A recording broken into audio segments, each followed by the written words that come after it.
Nan Gonghao took the lead, followed by numerous prodigies, whether from the Hong-Meng Demon Sea or the inhabitants of the eastern wilderness. None could have anticipated that Nan Gonghao would resolve this predicament in such a manner. Yet, it must be acknowledged that this is indeed the most effective solution. It also attests to the unyielding strength inherent in Nan Gonghao's character. How else could one conceive of such a brazen approach? To directly confront the Do Zhan Demon Palace and capture slaves, Nan Gonghao commanded the Void Warship, navigating into the depths of the Hong-Meng Demon Sea, his cold voice resonating throughout the vast expanse. The Void Warship surged forward, tearing through space with its ability to leap dimensions, appearing in distant realms in an instant. At this remarkable pace, it would not be long before Nan Gonghao reached the core of the Hong-Meng Demon Sea. However, before he could advance too far, a figure emerged from beyond the Hong-Meng Demon Sea. This figure was strikingly handsome, exuding an extraordinary aura, and most notably, a third eye manifested upon his forehead, a natural three-eyed being. This was the legendary visage of an immortal. Upon closer inspection, the youth appeared to be no more than a teenager. Yet he had undeniably attained the realm of a saint. This left many in a state of perplexity, wondering if he had deliberately employed some technique to revert his appearance to that of youth. Just then, a voice cried out in astonishment. A natural three-eyed being, donning azure robes. Could this be Nan Gongjia's second saint, Nan Gong Tuo? At these words, the crowd gasped in disbelief. The Nan Gong family boasted 10 saints, each a pinnacle of talent, with the top 3 among them being the most formidable. It was said that the first saint was a reincarnation of an ancient immortal king, with talents and powers beyond imagination. The second saint, namely Nan Gong Tuo, was born with 3 eyes. Legend has it that when he was born, the third eye opened, shooting forth a vast golden light that pierced the skies, and within a mere quarter of an hour, he had already broken through to the Kai Fu realm. Now, he had ascended to the saint realm, his strength terrifyingly formidable. The third saint, in contrast, remained inconspicuous, with no one aware of his constitution or current whereabouts. Yet, to be selected as the third saint amidst the rigorous standards of the Nan Gong family was testament enough to his exceptional nature. When Nan Gonghao ascended as the godchild, all had gathered to witness the spectacle, knowing that none of the 10 saints would be content. Now, as Nan Gonghao continued to perform miraculous feats, he had already garnered a reputation as a revered sage throughout the eastern wilderness. The crowd had nearly forgotten the 10 saints of the Nan Gong family. Unexpectedly, with the sudden appearance of Nan Gong Tuo, speculation arose. Was he here to confront Nan Gonghao? From behind, Nan Gong Tuo materialized a shadowy guardian, speaking in a low voice. Saint, the Void Warship moves at an incredible speed. We cannot catch up. No matter, replied Nan Gong Tuo, his gaze distant, the third eye on his forehead half open. Hadyatina Imperialora. Then I shall capture a few ancient beast royals to serve as slaves. We shall see who prevails at the martial arts competition. Let's proceed. With that, Nan Gong Tuo dashed toward the Hong-Meng Demon Sea. After Nan Gonghao's departure, the passage that had been specially opened closed, and the black mist once again enveloped the surroundings. Yet, as Nan Gong Tuo stepped inside, the surrounding black mist dissipated as if meeting fire, unable to hinder the boy's advance for even a moment.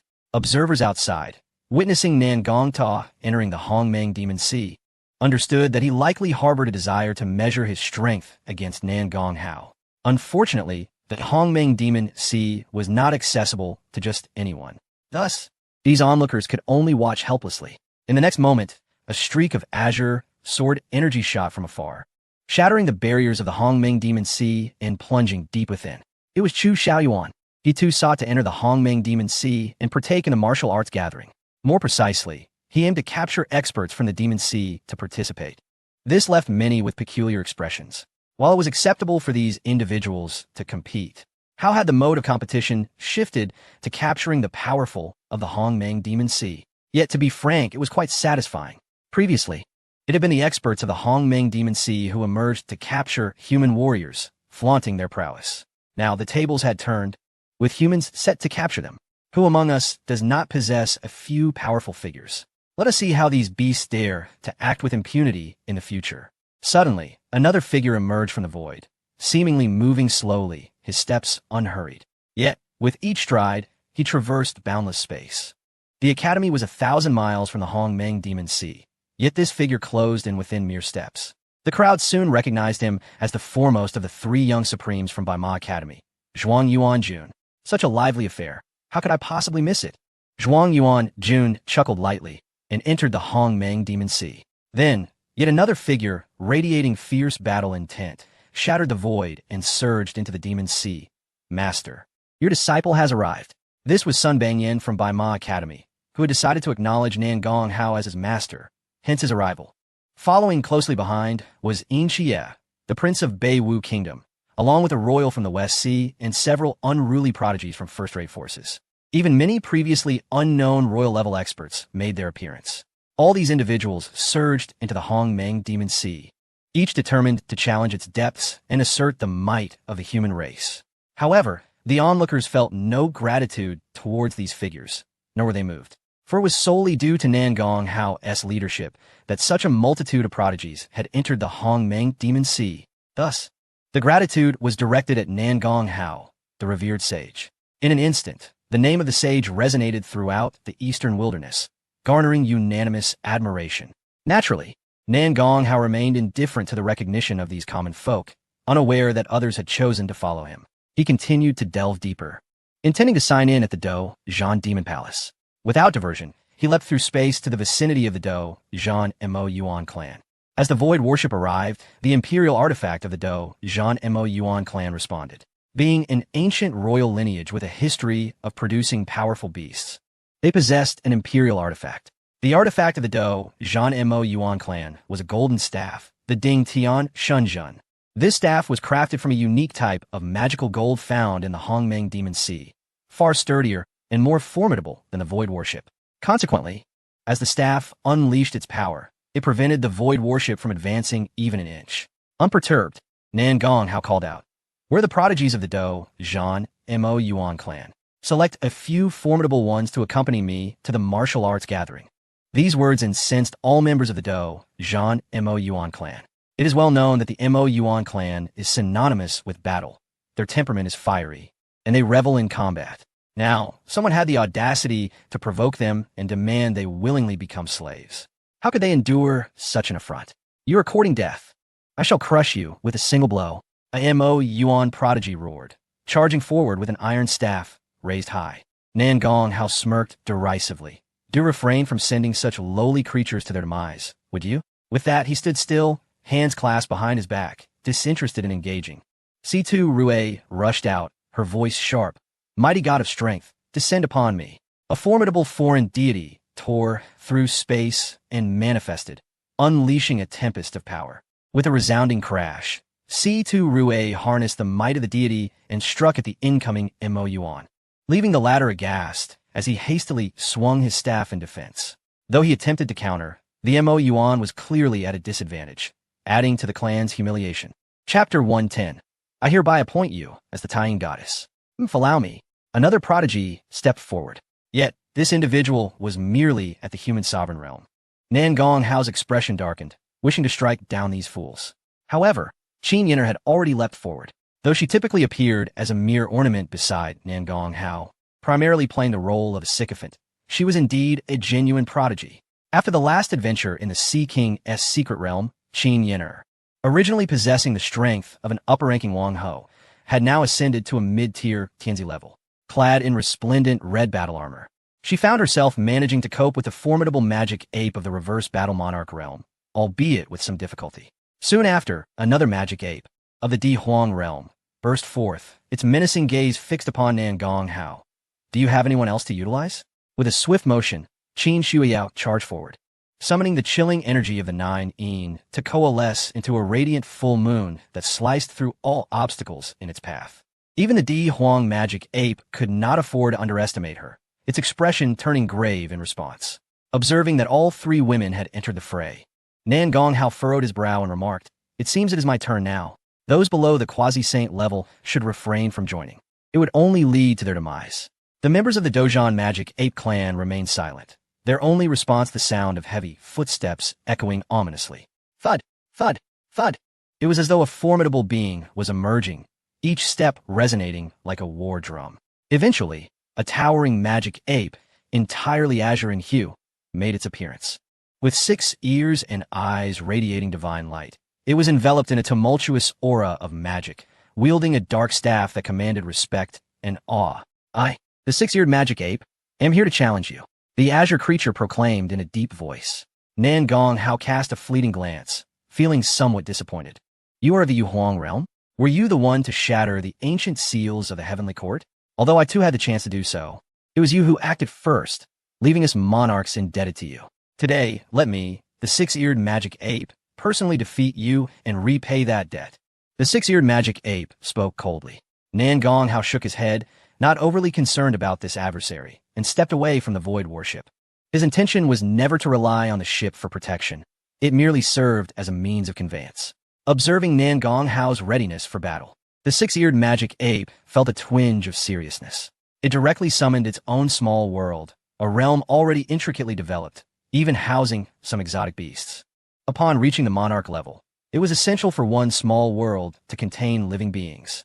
As one ascended to the saint level, this small world would evolve into a genuine realm, potentially birthing sentient beings capable of cultivation. At this moment, the vastness of the six-eared magic ape's small world was palpable, its exotic beasts roaring at Nan Gong Hao in a display of challenge. Yet, Nan Gong Hao had no interest in even opening his own small world. Above him, the Yu Huang seal manifested, unleashing a boundless power capable of suppressing the heavens and the earth. The six-eared magic ape's expression turned to one of shock as it realized it was being subdued, rendered immobile. If I am not mistaken, your intent is to ensnare my allies, forcing me to reveal myself, and seizing the opportunity to snatch the function list when I act, correct? It is unfortunate that you, such a lowly creature, are unworthy of my utilizing the function list. Nan Gong Hao scoffed with derision. With a gentle tremor, the Yu Huang seal surged forth, proclaiming, "Across heaven and earth, I alone reign supreme." These 8 characters erupted with an endless golden light, coalescing into a colossal, ethereal figure. This apparition was imbued with terrifying power, reaching out to seize the Yu Huang seal and bringing it crashing down upon the six-eared magic ape. Crack! Crack! Before the Yu Huang seal even made contact, the six-eared magic ape's small world had already fractured. I refuse to submit. The six-eared magic ape roared, its eyes blazing with fury as it lifted its iron staff in defiance. However, at the very moment it raised the staff, it began to disintegrate. By the time it hoisted the staff above its head, it had transformed into ash, scattering into the void. With a pained cry, the six-eared magic ape spewed forth a copious amount of blood, finding itself utterly powerless against the onslaught, collapsing to the ground, gravely injured and on the brink of death. In a single blow, the Yu Huang was vanquished. No one anticipated that Nan Gong Hao, having recently ascended to the Yu Huang realm, would exhibit such overwhelming prowess, capable of dispatching a foe of equal strength in an instant. Astonishment enveloped the arena, rendering everyone speechless. Nan Gong Hao extended his hand, intent on retrieving the six-eared magic ape. Impudence! From deep within the domain of the Dozhan magic ape clan, a saint unleashed an enormous hand, attempting to seize the six-eared magic ape. Do you wish to perish? Came the cold voice of Nan Gong Wushuang from within the void warship. Nan Gong Hao mockingly retorted, "Do you not understand the simple principle of accepting one's losses?" The saint's hand halted midway, compelled to retreat. Though filled with rage, it could not act. Nan Gong Wushuang, having cultivated for 8 lifetimes, possessed powers that, once awakened, could command imperial artifacts to instigate an imperial battle. Such a battle would cause significant damage to the primordial magic sea, a scenario the Dozhan magic ape clan wished to avoid. Having captured the six-eared magic ape, Nan Gong Hao cast it into the function list, binding it as his servant. Meanwhile, battles in the distance reached their conclusions. Si Tuhui, utilizing the might of the great strength demon, had subdued the opposing Ren Huang magic ape, shattering it and retrieving its storage treasure.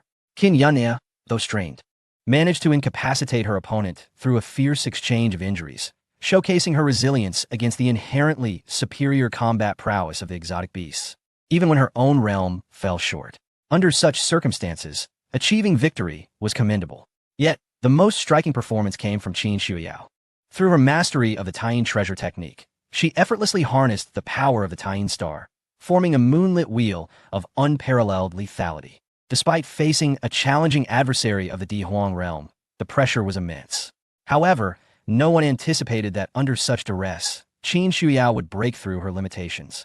ascending to the realm of monarchs and directly reaching the 32nd layer of the Tiangang world, attaining the Tianwang level. Upon witnessing this, Nan Gonghao furrowed his brow and activated the function list, declaring in a solemn tone, "I decree the heavenly laws, bestowing upon Qin Shuiyao the title of Tying Goddess." With a subtle tremor, the function list summoned the forces of heaven and earth, forming a crescent-shaped crown above Qin Shuiyao's head. The Tying Star, responding to Nan Gonghao's command, recognized Qin Shuiyao as its master and granted her the strength to ascend to the ancient heavenly court. Exhausted, Qin Shuiyao suddenly felt a surge of support, invigorating her spirit as she surged forward, breaking through the Tiangang world, advancing to the 36th layer. With her strength now surpassing the Tianwang level, she was merely a step away from the Yuhuang. With a gentle wave of her hand, the overwhelming Yin energy swept through the realm, effortlessly subduing her enemies.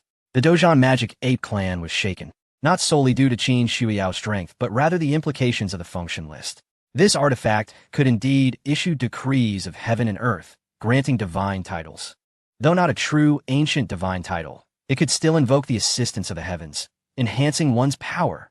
In an instant, the atmosphere within the Dojan Magic Ape clan shifted, with many powerful beings stirred by the temptation to seize the opportunity.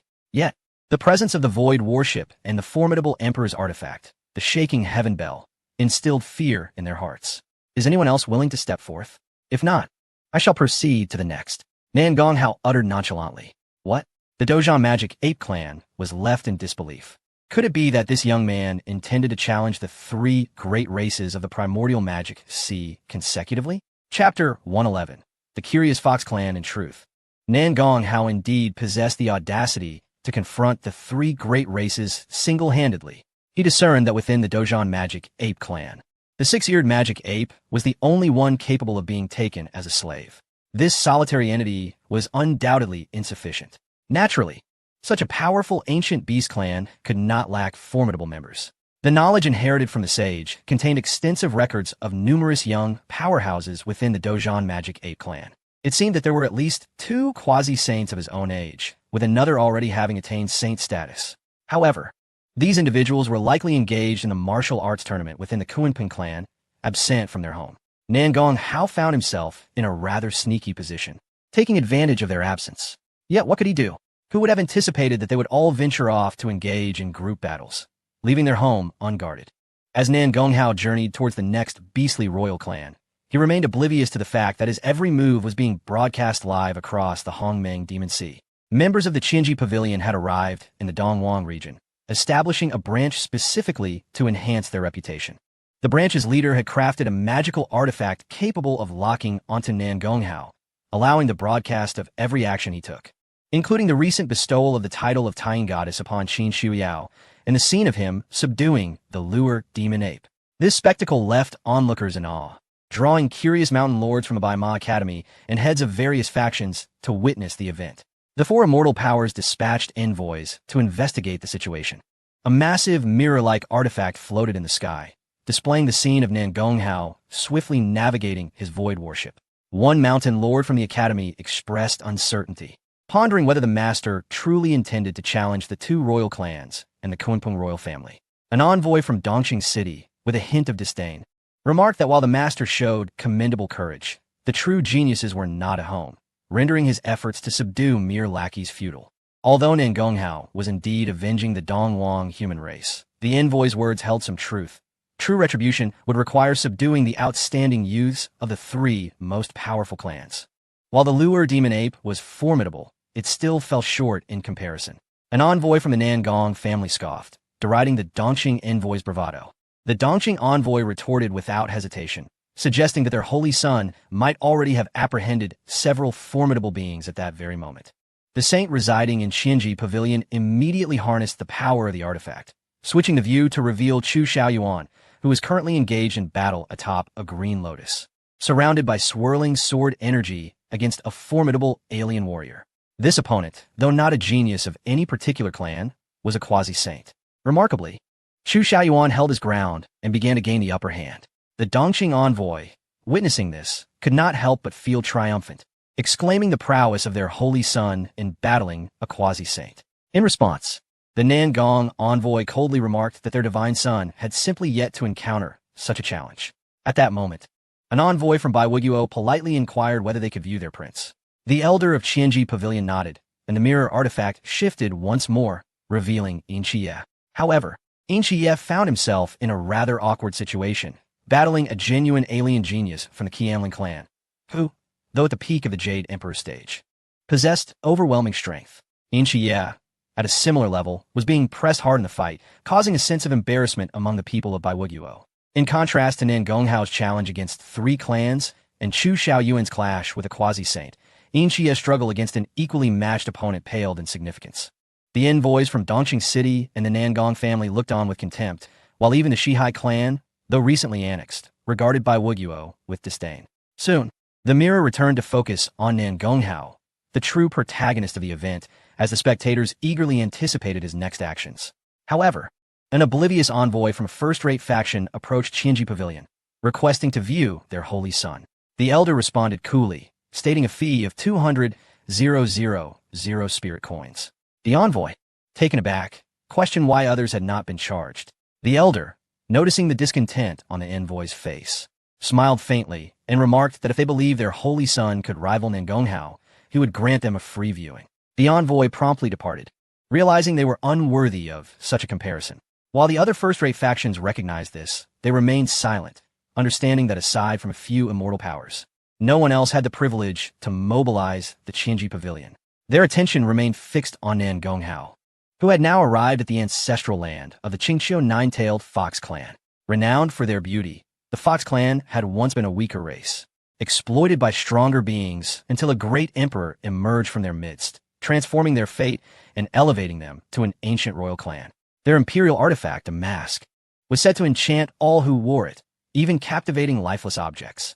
Upon Nangonghao's arrival, the Fox Clan's imperial artifact surprisingly did not activate to resist him, intriguing many. Subsequently, an even stranger occurrence unfolded.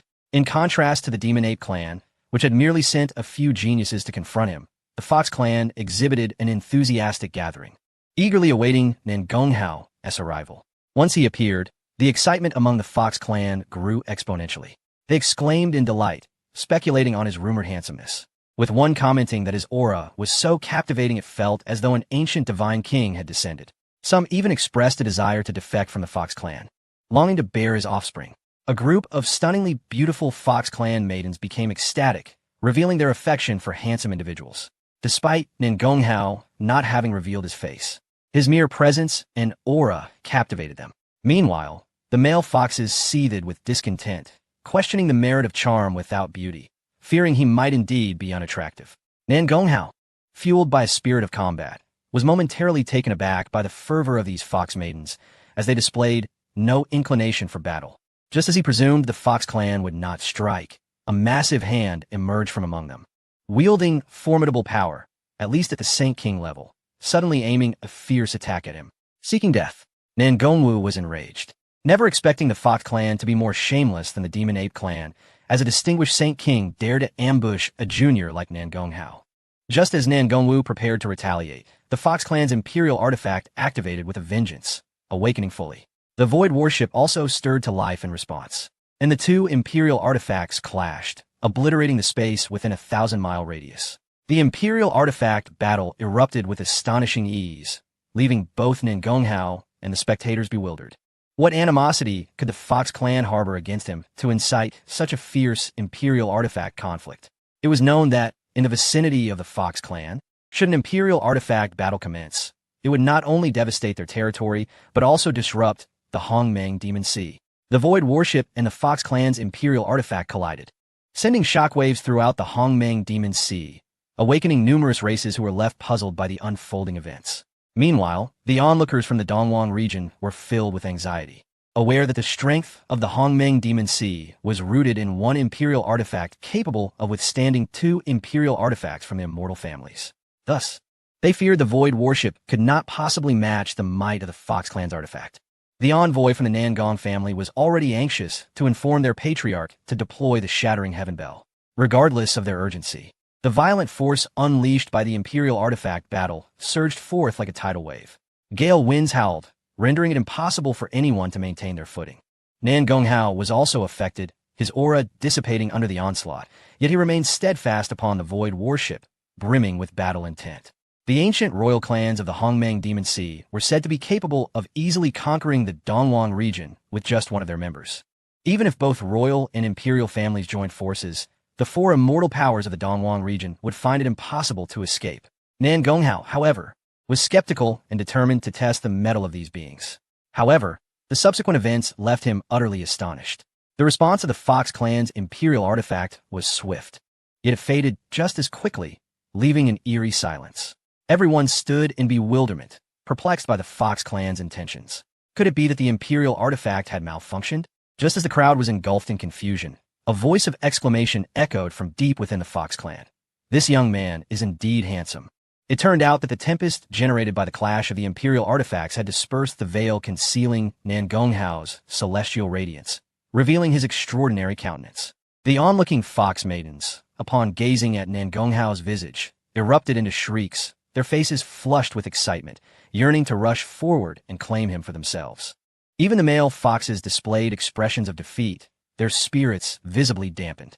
The people of Dong Huang Domain were left dumbfounded.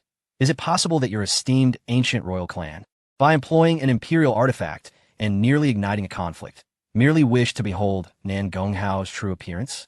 This was beyond comprehension. Nan Gonghao himself was equally perplexed. Is there something amiss with you all? Fear not, esteemed teacher. My Fox clan has resolved to withdraw from the alliance with other factions. As long as you remain, we shall never again launch an assault on Dong Huang Domain. Came a calm voice from the depths of the Fox clan. Nan Gonghao raised his eyebrows in surprise. Why is that? My Fox clan holds the utmost respect for those who possess beauty, declared the clan leader resolutely. Nan Gonghao could only stare in disbelief, as did the people of Dong Huang Domain. Even Nan Gong Wushuang could not restrain an expletive. What foolishness! This sentiment resonated with many. How could the Fox clan make such a decision simply based on someone's looks? Yet, one could not deny that Nan Gonghao's visage was indeed breathtaking, captivating all who beheld it. By the way, esteemed teacher, you have come to select individuals for the Martial Combat Conference, correct? Those who wish to participate, step forward quickly, commanded a powerful Fox warrior to his kin. I will go. I wish to go. Look at me, esteemed teacher. I am formidable. Esteemed teacher, I am destined to be a servant. Choose me. Esteemed teacher, I have a splendid physique. Pick me. Select me. Select me. I am proficient in all culinary arts. I can sing and dance. Esteemed teacher, if you're not particular about gender, I could also serve as your companion. A throng of Fox clan members clamored excitedly for the opportunity to become Nan Gonghao's servants. This spectacle left all onlookers in a state of shock. Was this the Fox clan or a congregation of sycophants? Although it was their own kin gaining favor, Nan Gong Wushuang could not suppress her envy. What a bunch of toadies! Qin Yin'er was seething with indignation. Had she not been recovering from injuries, she would have charged out to berate these shameless Fox maidens. Qin Shuyao remained composed, fully aware that such occurrences would be commonplace in the future. Unable to turn down their fervent offers, Nan Gonghao ultimately selected a Fox maiden of the Yu Huang realm. You shall do. The chosen maiden seemed to have won the lottery, her joy indescribable as she rushed over. Little servant greets esteemed teacher. Observing her unyielding enthusiasm and lack of ulterior motives, Nan Gonghao felt a tinge of unease. He sensed that there was more to this than met the eye. So, is it time for me to leave? Urged a powerful voice from within the Fox clan. It seems you are eager for my departure? Nan Gonghao frowned. Silence fell upon the depths of the Fox clan. While the ordinary Fox members shook their heads vigorously, they yearned for Nan Gonghao to stay, wishing for his presence daily, indulging in his affections. Once again, Nan Gonghao cast a suspicious glance towards the depths of the Fox clan, contemplating without further inquiry. It was evident that the Fox clan bore no ill will and were indeed anxious for him to leave. Previously, outside the territory of the Dozhan Mo Yuan clan, in order to avoid arousing suspicion from the Mo Yuan tribe, Nan Gonghao had refrained from mentioning his intention to visit the Dozhan Mo Hall. He had already devised a plan to first address the Martial Combat Conference, capturing the esteemed warriors participating in it, and then using them as leverage to gain access to the Dozhan Mo Hall.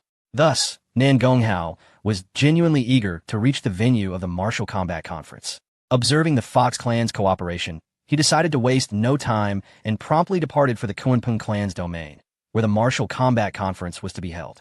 The Kunping clan appear to be the primary orchestrators of every offensive against Donghuang.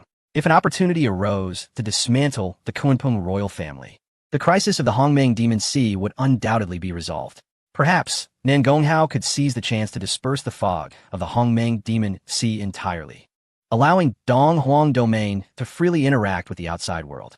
Having accepted the Fox Maiden as his servant, Nan Gonghao swiftly navigated his void warship away. Meanwhile, deep within the Fox clan, several perspiring Fox clan sages of the King Realm stared intently outside. Upon witnessing Nan Gonghao's departure, they sighed in relief, only to cast sorrowful and indignant glances at their ever-unstable Imperial artifact. Imperial artifact, please calm yourself. No matter how handsome he is still of another race. You cannot follow him. Indeed, consider your own identity. Have you thought about it? If you truly pursue a human lad, how would that reflect on our Fox clan's great emperor? Several sage kings implored earnestly. It turned out that their eagerness to send Nan Gonghao away, even at the cost of withdrawing from the alliance with the Hongmeng Demon Sea, was due to the fact that their imperial artifact had taken a liking to Nan Gonghao and wished to accompany him. At that moment, the imperial artifact, feeling thwarted, emitted a wave of energy. Your Fox clan's great emperor has been gone for so many years. Can I not remarry? Besides, he is so handsome. Is it wrong for me to admire him? The Fox clan warriors lamented. Other clans' imperial artifacts are mature and composed. Why must ours be a love-struck fool? The Fox clan's strength was overshadowed by their sorrow. The people of Donghuang Domain were even more despondent. They believed that Nan Gonghao's extraordinary talent was already astonishing enough. But they never anticipated that one day he could conquer an ancient royal clan with his looks. While strength could be matched, beauty was an incomparable pursuit. Nan Gonghao collected 2 servants and journeyed towards the Kunping clan. Along the way, he faced no obstacles, for it was certain that even the arrogant Hongmeng Demon Sea would not dare to obstruct an imperial artifact. Prior to his arrival, the beastly prodigies within the Kunping clan participating in the martial combat conference had already received word. Particularly, the young sovereigns of the Dozhan Mo Yuan clan and the Fox clan were informed that their territories had been brazenly invaded, and their kin had been captured as servants to attend the martial combat conference. Chapter 113. Nan Gonghao wins without arriving. The young sovereign of the Dozhan Mo Yuan, self-styled as the sky-splitting great sage, possessed the might to rend the heavens with a single blow. He was indeed the prime candidate for the prince of the Mo Yuan clan. However, due to his disdain for royal power, he sought only to attain a higher realm of cultivation. Thus, the title of Mo Yuan Prince was bequeathed to Ling Wumi, who ultimately met his demise at Nan Gonghao's hands. Although Ling Wumi's death was a consequence of being outmatched, the sky-splitting great sage had vowed to teach Nan Gonghao a lesson, warning him not to be overly arrogant. However, just as he made this declaration, news arrived that his lair had been raided. To his fury, even his younger brother, the 6-eared demon ape, had been subdued and turned into a servant to participate in the martial combat conference. This incited a tempest of rage within the sky-splitting great sage, his golden eyes blazing with fury, his dark fur bristling, emanating an earth-shattering aura. If Nan Gonghao dares to show up, I shall ensure his demise. The voice of the sky-splitting great sage reverberated across the realms. All beings trembled, their attention drawn to the unfolding spectacle. Beasts of prodigious talent gazed towards the human prodigies who had arrived at the Kunping clan to attend the martial combat conference. Although Nan Gonghao had entered aboard the imperial artifact, he had been delayed by his encounters with the Dozhan Mo Yuan and the Fox clans. Therefore, several other human prodigies had already made their way there, including Chu Xiaoyuan, Sun Bangyan, Yin Xie, and the illustrious Jun.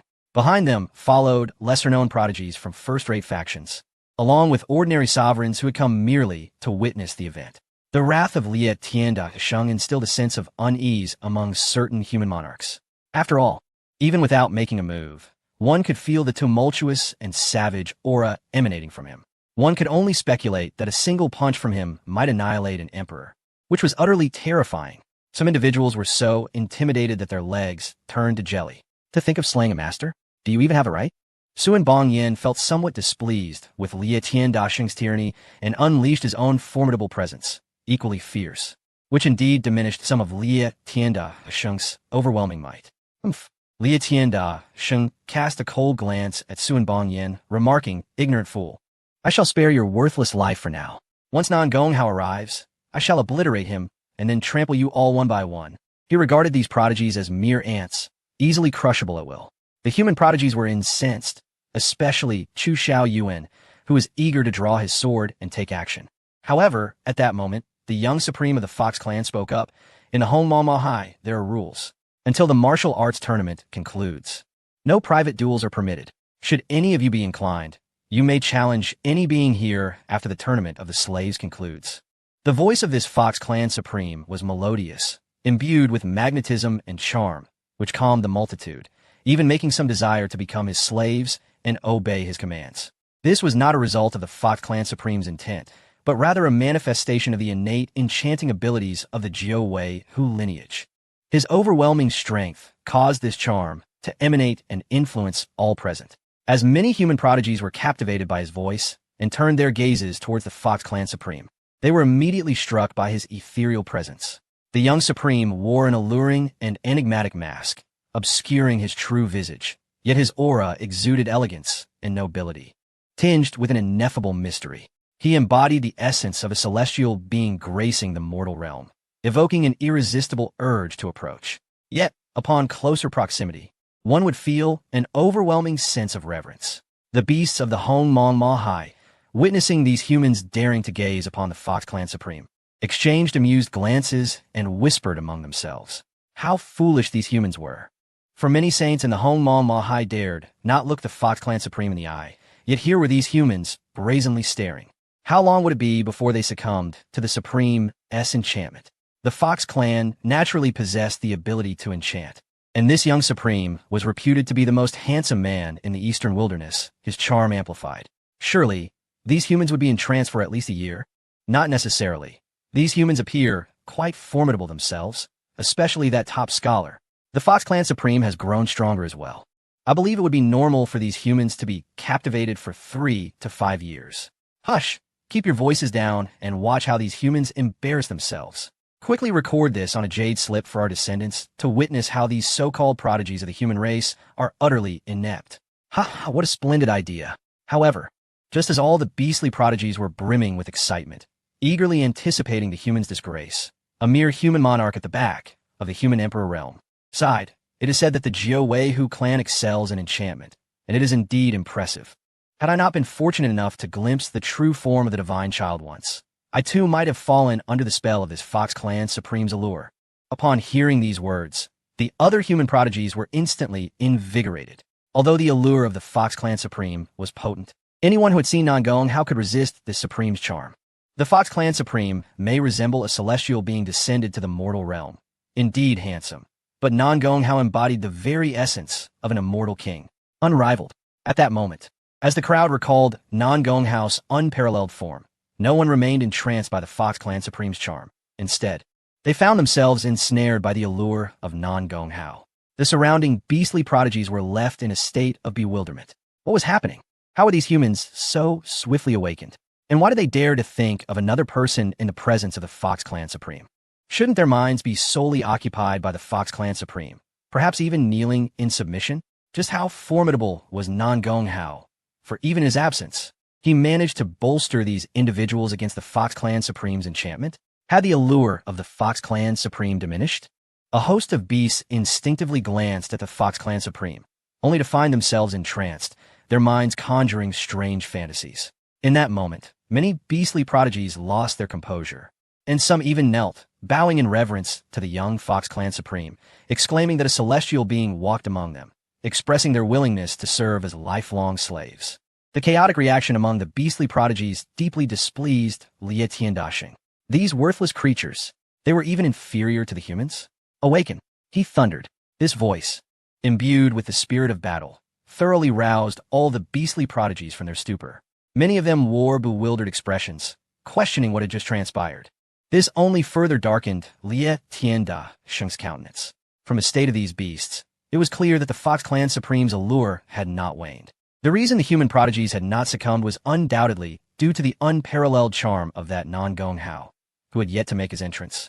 Managing to suppress the allure of the young Fox clan supreme and achieving an early victory in this gathering of prodigies in the Hong Ma Hai.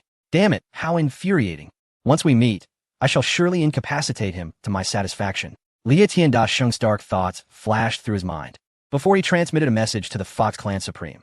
Suppress your damned allure. Do you wish to bring disgrace upon the Hong Mong Ma Hai? The young Fox Clan Supreme remained silent, lost in contemplation. Had his charm truly been eclipsed by the yet-to-arrive Nan Gong Hao?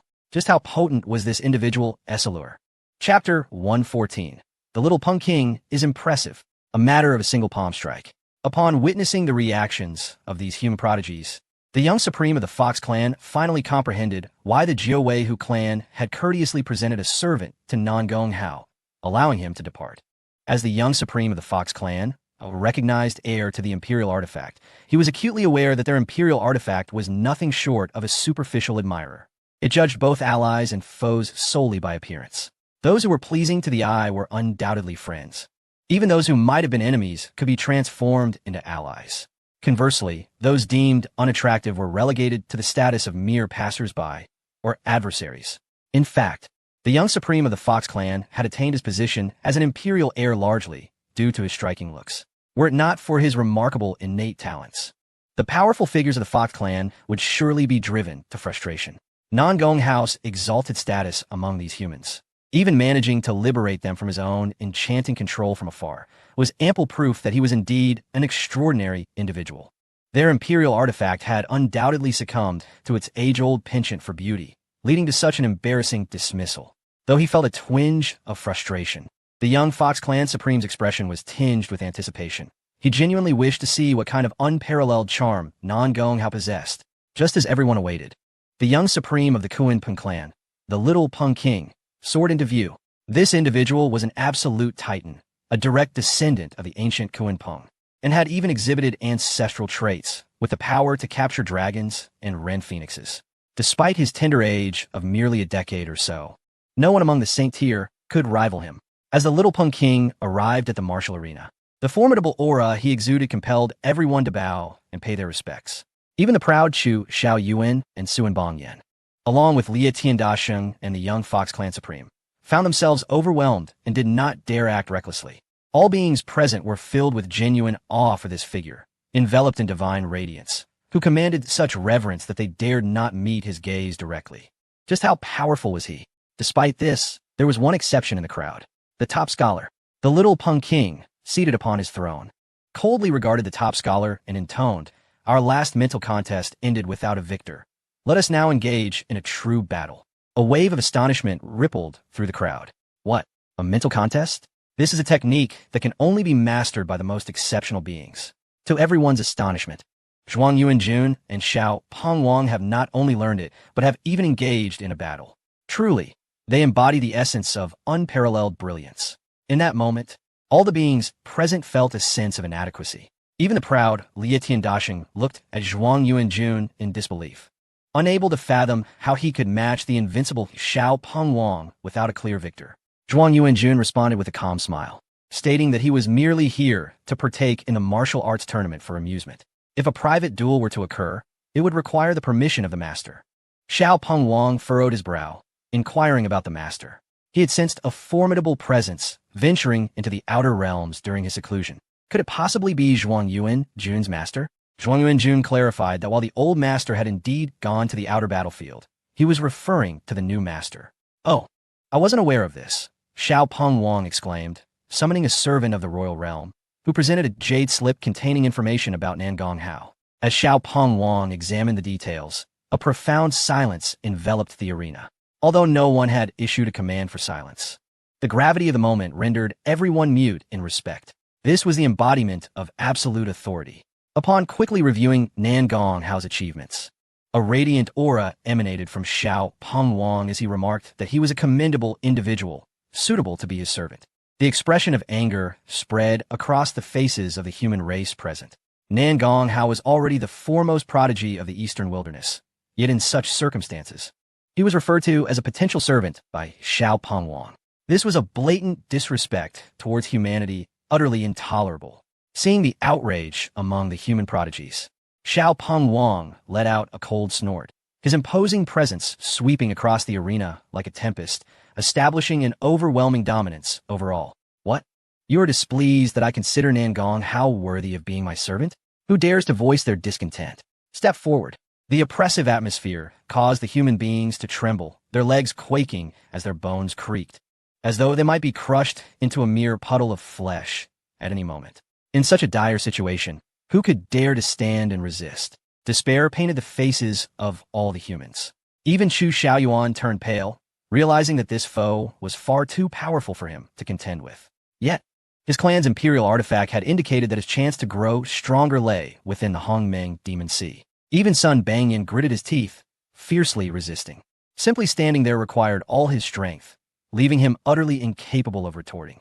He could only watch helplessly as Xiao Pengwang insulted his master and humiliated his teacher. Unable to counter, this humiliation ignited a fierce determination within him. Not bad at all. You would also make a fitting servant for me, Xiao Pengwang remarked. Intrigued by Sun Bangyan's indomitable spirit, a cruel smile graced his lips as he continued. I revel in a challenge. Let me see just how resolute you truly are. Boom! Xiao Pengwang unleashed all his pressure solely upon Sun Bangyan. The other human beings exhaled in relief. Yet Sun Bangyan found himself under an even greater strain. Unable to withstand the horrific might, his legs buckling as he threatened to kneel. Such a submission would undoubtedly shatter his resolve. Zhuang Yuanjun furrowed his brow. He had refrained from intervening earlier to allow his companions to grasp the strength of the formidable beings from the Hongmeng Demon Sea and understand the disparity between them, hoping to motivate their training. However, he did not intend for them to be crushed. As he saw Sun Bangyan on the verge of losing his resolve, Zhuang Yuanjun stepped forward to alleviate the overwhelming force. Just then, a tremor of imperial artifact energy resonated from within the Kunpeng clan, and a warship materialized in the distance. The void warship had arrived. Nangong Hao was here. In an instant, a figure tore through the void, descending upon the martial arena, exuding a ferocious aura akin to that of an ancient emperor ruling the world, or a celestial king descending to cleanse the realm of all sins.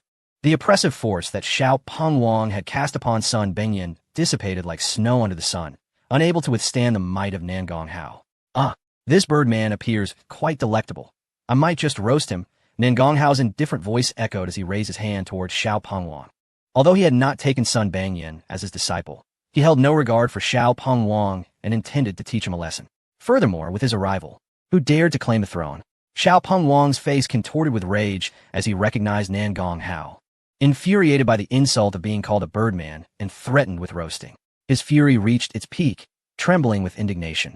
You dare to make a move against me? Prepare to meet your end, he bellowed, launching a fierce punch toward the heavens. The martial arena strictly prohibited indiscriminate dueling.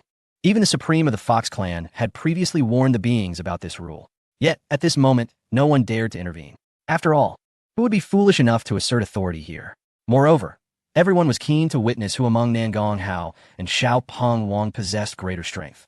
As Nangong Hao's hand descended, countless stars ignited behind him, manifesting into celestial dragons that coalesced into true dragons under his command. Having ascended to the royal realm, each ignited star birthed a celestial dragon, culminating in an overwhelming display of power. With this strike, he unleashed the might of 3,000 true dragons, crashing down upon Xiao Pengwang. The Kunpeng clan, renowned in ancient times for their prowess, was said to feast upon true dragons and drink the blood of phoenixes. The ferocity of such power was unimaginable. Yet, when Xiao Pengwang encountered Nangong Hao's palm, he could only let out a muffled grunt, forced back several paces. Nangong Hao chuckled softly before gracefully descending upon the throne previously occupied by Xiao Pengwang, embodying the essence of a celestial king reclaiming his rightful place in the universe. Next time, remember your place. Not every throne is yours to claim, he stated coldly. Surprisingly, in that moment, no one in the arena deemed him unworthy of occupying the throne. Chapitre 115, Routien Refinement Technique. Mastery of the great Dao power having repelled Xiao Pengwang, Nangong Hao took his seat upon the throne. Behind him, several figures descended. The stunningly beautiful Qin Shuyao floated down like a celestial maiden, standing behind Nangong Hao with an expression of indifference, seemingly untouched by worldly affairs.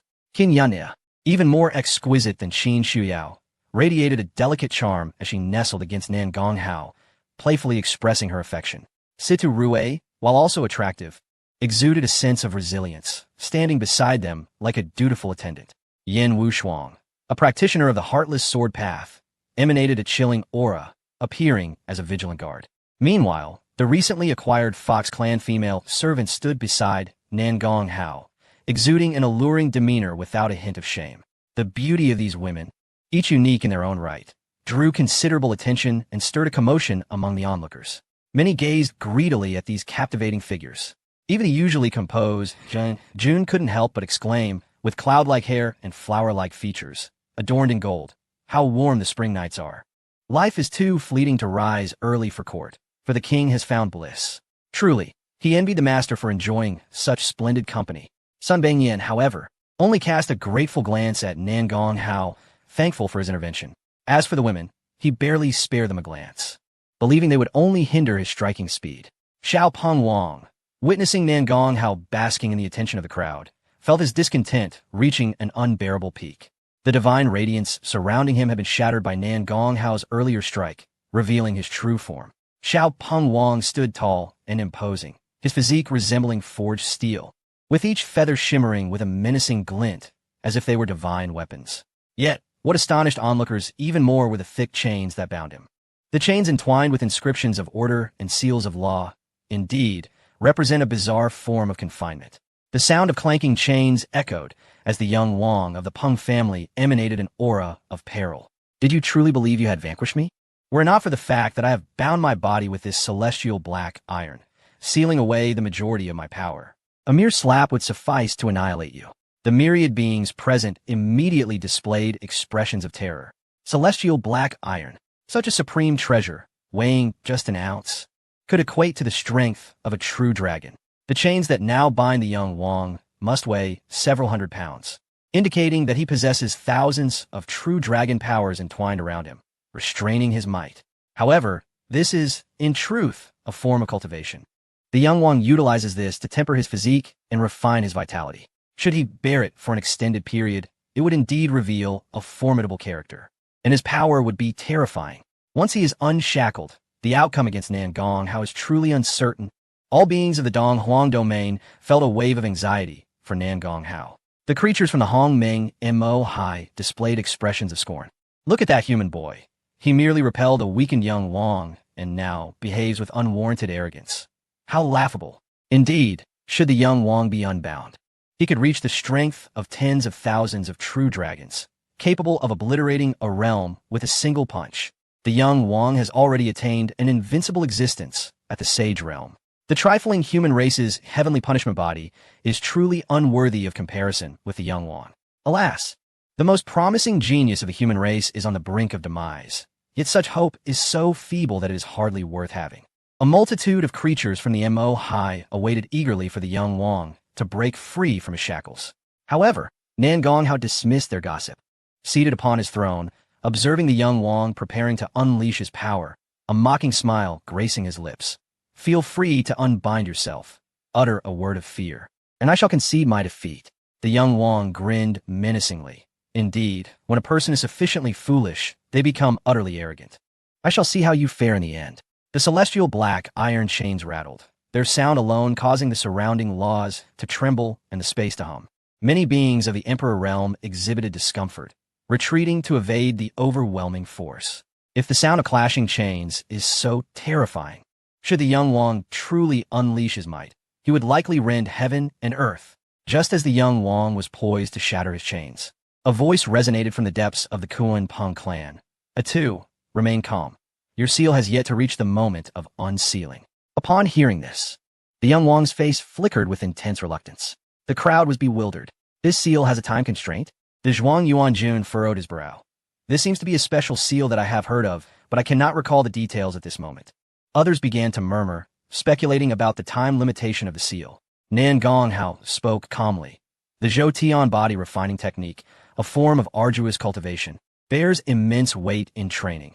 10 years constitute a minor Zhou Tian, while 20 years correspond to a major Zhou Tian." The Zhuang Yuanjun's eyes brightened. "I recall now.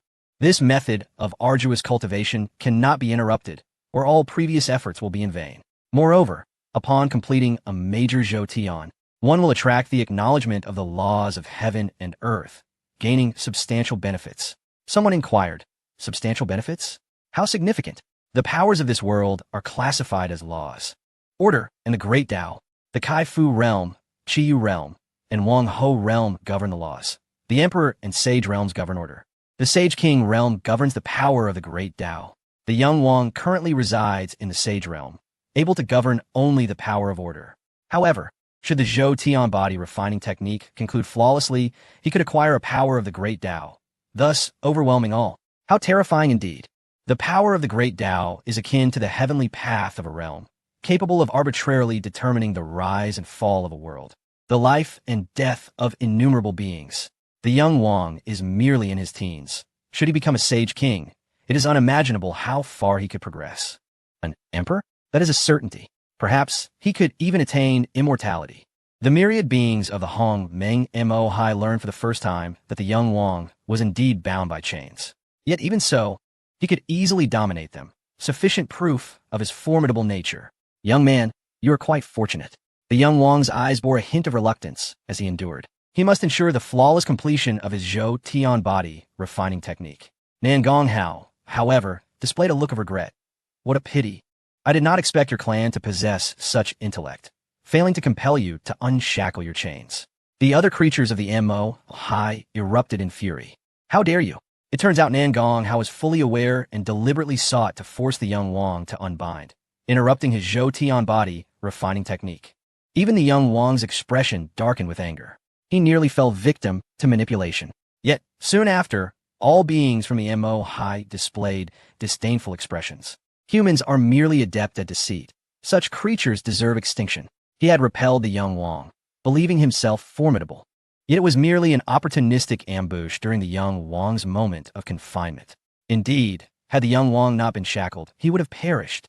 This human youth is truly fortunate, having taken advantage of the young Wang's inattention to deliver a crushing blow. Calculating the time, the young Wang's Zhou Tian body refining technique should soon reach a major Zhou Tian, and he would soon obliterate that arrogant teacher.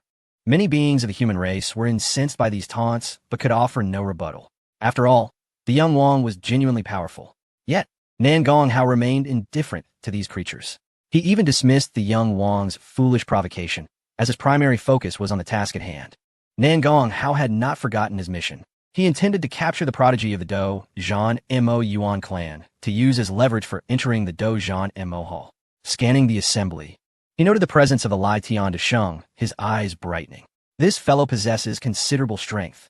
The Lai Tian de Sheng of the Dou Zhan Mo Yuan clan sensed Nan Gonghao's gaze and felt a chill run through him. Fortunately, being a monkey, his fur obscured any visible reaction. Nevertheless, his gradually intensifying aura was evident to those around him.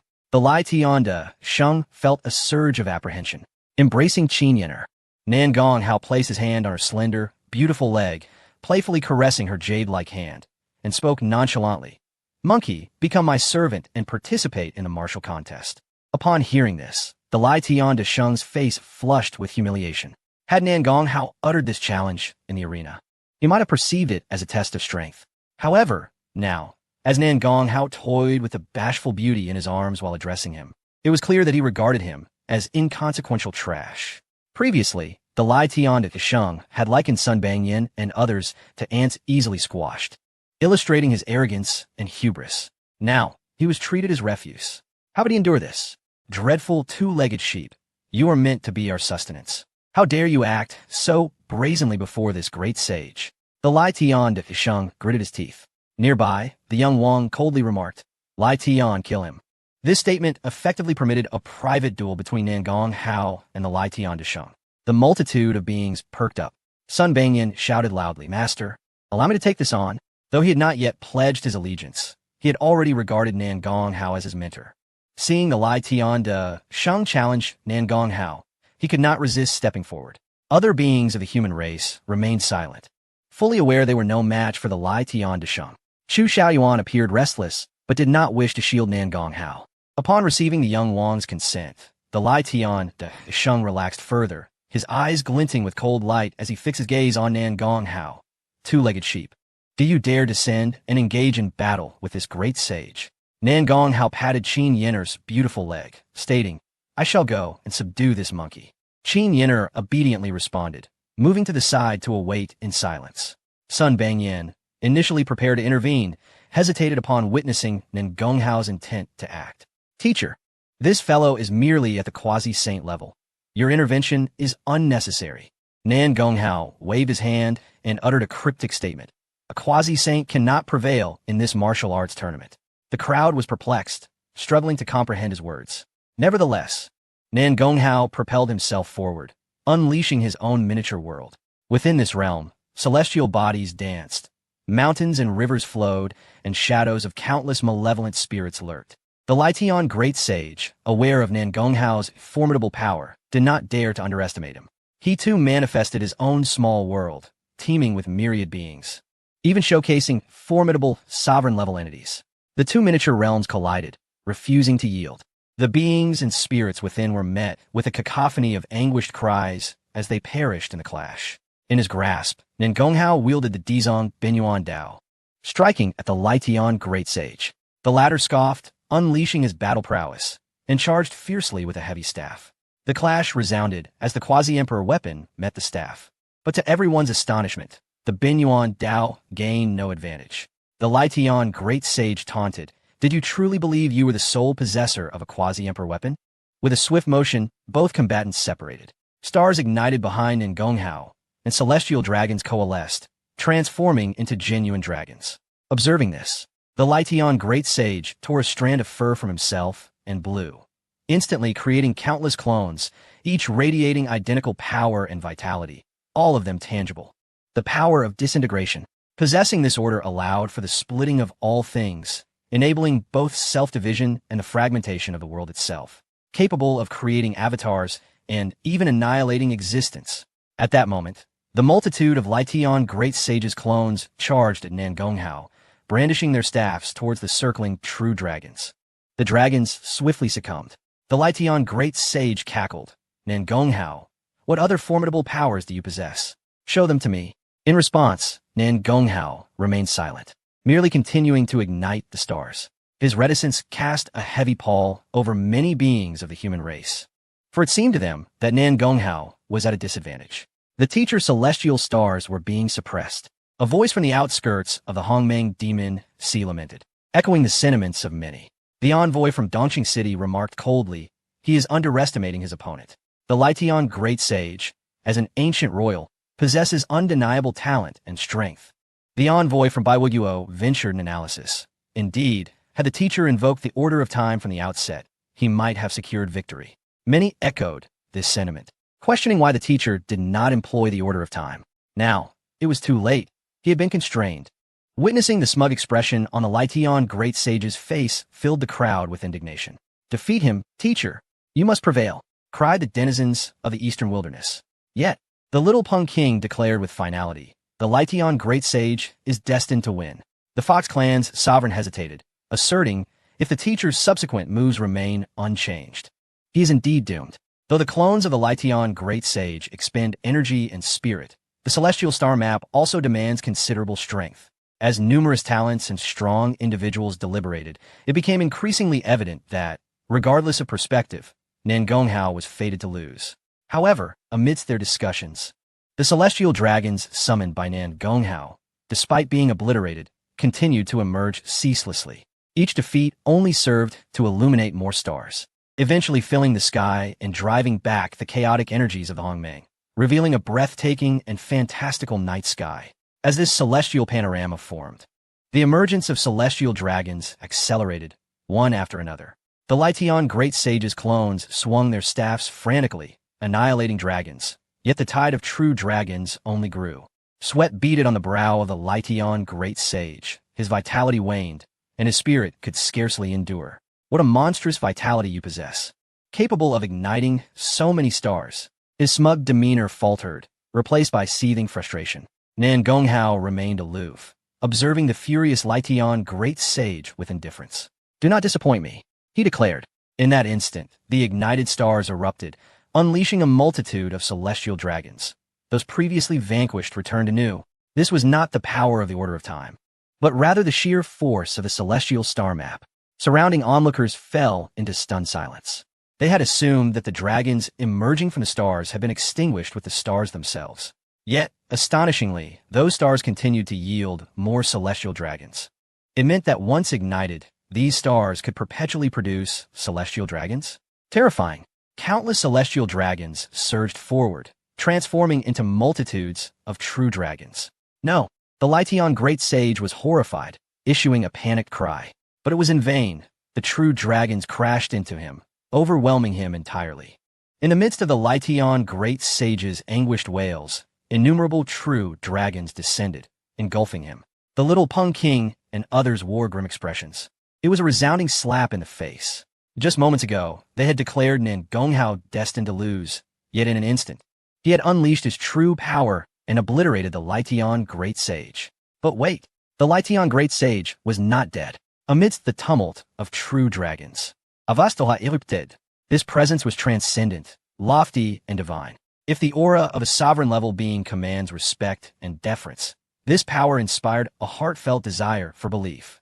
All beings became enraptured in this aura, unable to extricate themselves. However, realization dawned upon them, and shock spread across their faces. Has he broken through? A being from the demon sea hesitantly inquired. The little Peng King burst into laughter. The Lytion has indeed surpassed expectations, breaking through the quasi-saint level to attain the saint realm. At this proclamation, the expressions of all present shifted dramatically. They had sensed something amiss. The saint realm transcends all, unbound by worldly constraints, capable of traversing any realm at will. To their astonishment, the Lytion Great Sage had achieved a breakthrough at such a critical juncture. Even those from the eastern wilderness, beyond the Hongmeng Demon Sea, were taken aback. Some could not help but call out, "Teacher!" Seize the moment to strike down the Lytion Great Sage. The crowd fell into a tense silence. Indeed, the Lytion Great Sage had just broken through to the Saint Realm. This was the most opportune moment for a sneak attack. Should he stabilize his realm, Nan Gonghao, merely at the Yu Huang level, would likely be unable to reverse the tides of battle. In an instant, all eyes were on Nan Gonghao, urging him to act and thwart the Lytion Great Sage's ascension. Yet, the members of the Nan Gong family wore bittersweet smiles. They understood that their divine son would never resort to a sneak attack, for he was far too proud to allow his victory to be tainted by such means. In fact, Nan Gonghao refrained from striking, instead laughing heartily. "Excellent indeed. I knew you were not one to disappoint. You have truly broken through." The crowd fell into a stupor. It sounded as if Nan Gonghao had intentionally allowed the Lytion Great Sage to achieve his breakthrough. Suddenly, the top scholar observed meaningfully, "Indeed, a quasi-saint cannot win the martial arts tournament." This was something Nan Gonghao had previously asserted. At that moment, as the Lytion Great Sage ascended to the saint realm, Nan Gonghao remained an observer. As the beings once again heard these words, they suddenly reacted with astonishment. Could it be that Nan Gonghao had deliberately allowed Liu Tiandashing to break through his realm, only to subsequently suppress him, with the aim of utilizing his saint-level power to triumph over the other slaves in the martial competition? Many beings shook their heads vigorously at this wild notion. How could that be? It was utterly impossible. No matter how arrogant Nan Gonghao might be, he could not possibly cultivate a rival at the saint level while still at the monarch realm, only to defeat him later. Such a scenario was absolutely unthinkable. The disbelief stemmed from their own perceived limitations, leading them to assume that no one else would dare to attempt such a feat at that moment. Liu Tiandashing's power finally stabilized. Boom! The formidable aura of a saint enveloped Nan Gonghao in an instant. How should I express my gratitude for assisting me in breaking through my realm? Liu Tiandashing emerged unscathed from the encircling true dragons, a cruel smile gracing his lips. Nan Gonghao felt a sense of satisfaction. Winning this martial contest was all that mattered. Upon seeing that Nan Gonghao showed no fear, even seeming to regard him as a potential slave, Liu Tiandashing's expression turned icy. "You insolent wretch, this saint has truly given you face." Enraged, Liu Tiandashing reached out into the void, summoning countless threads of order into his grasp. Having become a saint, the power of order could be wielded at will. He hurled a multitude of these ordered forces toward Nan Gonghao, attempting to overwhelm him. Although the order struck and swayed him, the mysterious Huang Qi cascading from him rendered him impervious to harm. Subsequently, Nan Gonghao formed seals with his hands, invoking the true Dragon 9 seals. The Tear Heaven seal, the Shake Earth seal, the Wind Roar seal, the Thunder seal, and the Azure Sky seal. 8 seals flashed in succession, and behind Nan Gonghao, the ethereal form of an ancient true dragon began to manifest. Liu Tiandashing erupted in laughter. You just sent out thousands of true dragons, and they were no match for me. Now, you believe a mere single one can confront me? Nangong Hao wasted no words. With the merging of the 9 seals, the true dragon emerged. Following this, a chain of order burst forth from him. The Order of Time. The chain wrapped around the ancient true dragon, summoned by the true dragon 9 seals, entwining it in a strange yet vast power. Roar. A dragon's roar erupted from the void. All beings felt a tremor from the depths of their souls, gazing upward in terror. A dragon's silhouette materialized from the void, its form hazy, yet surrounded by immense power. It was the Tao, the fragmented power of the great Tao.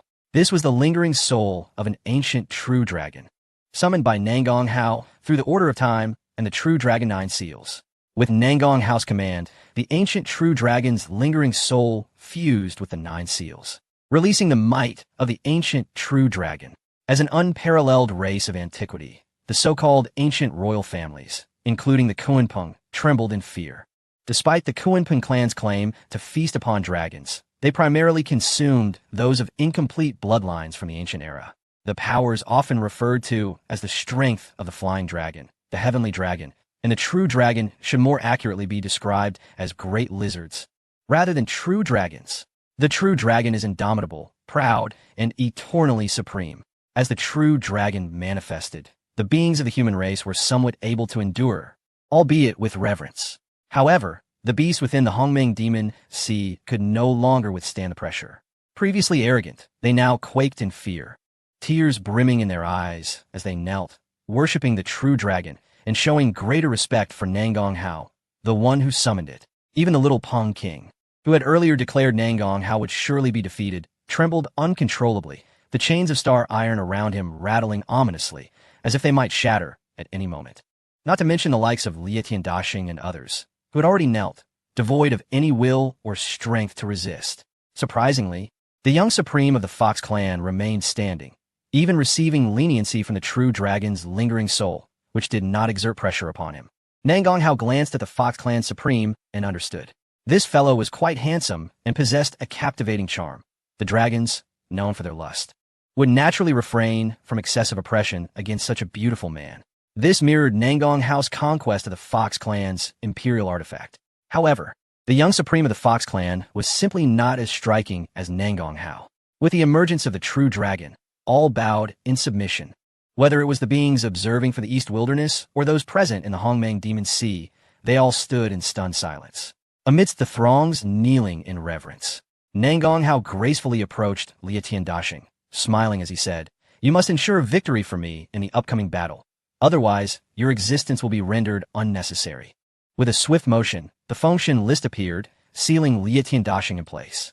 Though he was a saint and a member of the ancient royal clan of the battle-hardened demon apes, at that moment, Liu Tiandashing could not move an inch. He trembled in resentment, yet was forced to become a servant. True dragon's lingering soul. If you have nowhere else to go, you may reside within my Yuhuang seal. Nangong Hao summoned forth his Yuhuang seal. The lingering soul of the true dragon glanced at Nangong Hao, emitted a divine light that entered his soul, and then departed.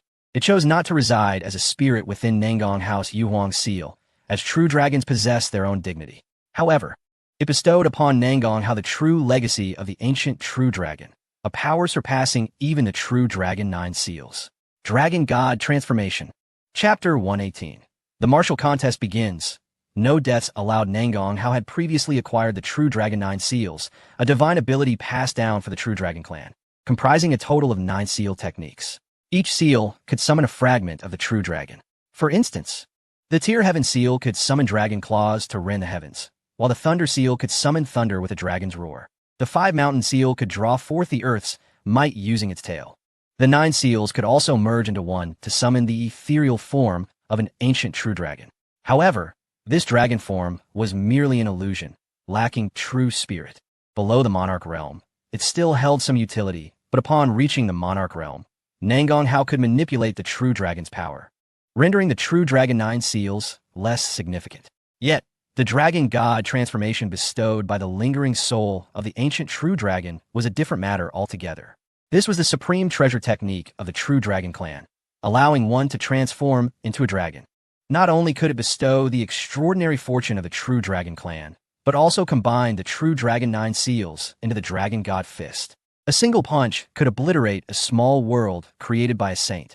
Nangong Hao quickly mastered this true dragon technique, unleashing a faint dragon might that imposed a bloodline suppression upon the other ego. The surrounding beings sensed the transformation within Nangong Hao, feeling a mixture of unease and trepidation. This individual had indeed acquired the legacy of the ancient true dragon. Such a being was even mightier than the ancient royal clans. Yet, what was even more unexpected was that the illustrious Lietian Dashing, a super prodigy of the battle-hardened Demon Ape clan, had been so easily subdued and turned into a servant of a human. It was known that Lietian Dashing had previously boasted that he would crush Nangong Hao. The stark contrast was utterly exhilarating. Even the onlookers from the East Wilderness could not help but wear solemn expressions. They were aware of Nangong Hao's power, but since his ascension to the Yuhuang realm, none had witnessed his prowess, leaving them unable to gauge his strength. Now, seeing Nangong Hao subdue Lietian Dashing without injury, they comprehended that he was likely capable of battling saints head-on, potentially emerging victorious with ease.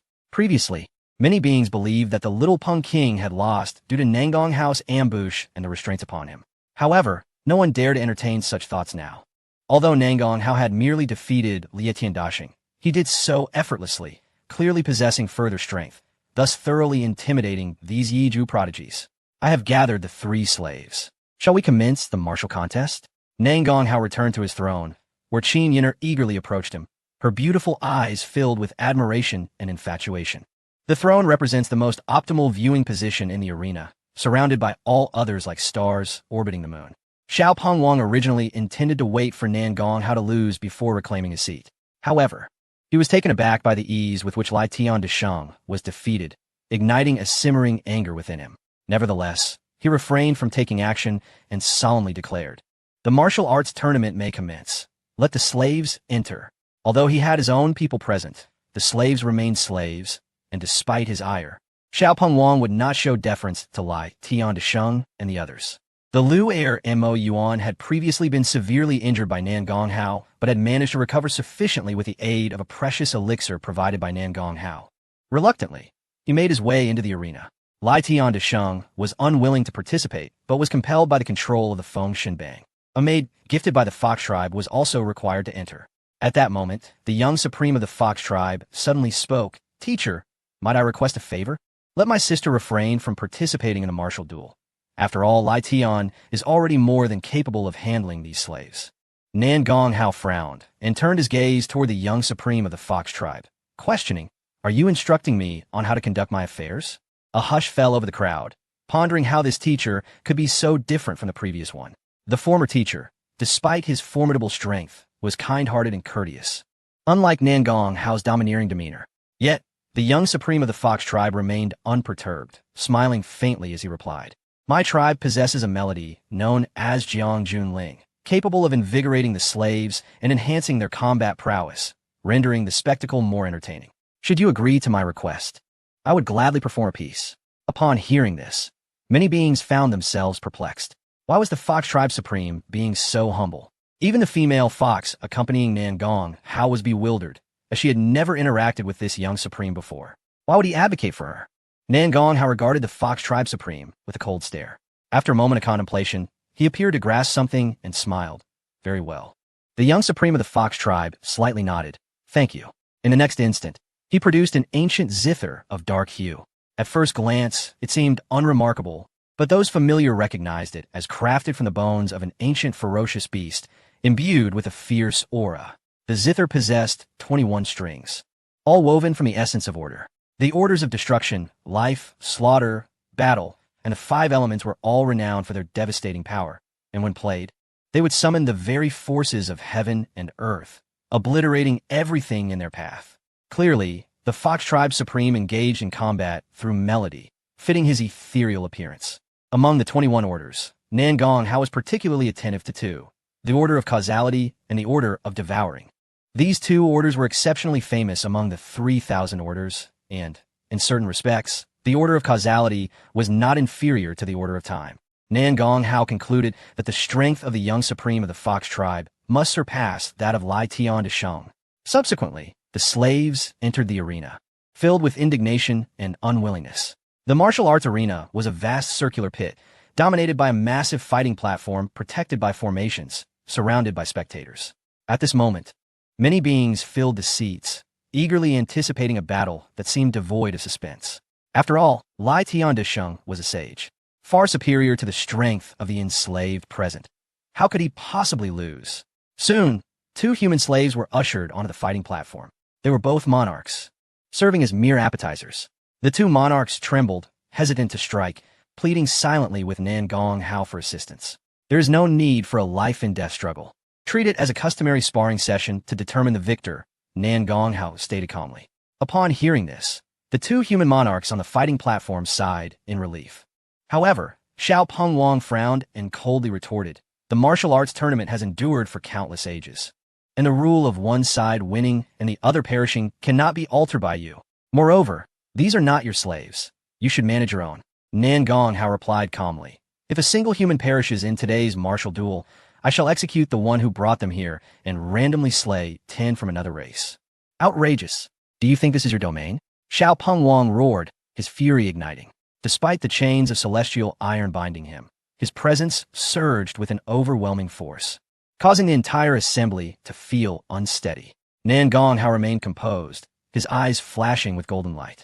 The heavenly eye of the Buddhist realm. This divine sight not only pierced through all barriers, but also wielded the supreme deterrent power of the Buddhist faith. Coupled with the dragon might he possessed at that moment, his gaze revealed the image of a mighty dragon, exuding unparalleled authority.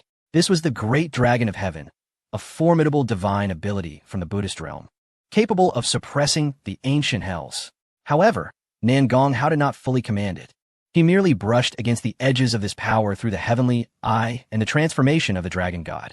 Yet it was powerful enough. At that moment, Nan Gonghao cast a cold glance at Xiao Pengwang, utterly suppressing his arrogant demeanor. Xiao Pengwang, shaken, seethed with rage, the celestial iron chains rattling ominously. Damn it! Damn it! Although the chains were on the brink of shattering, they remained unbroken.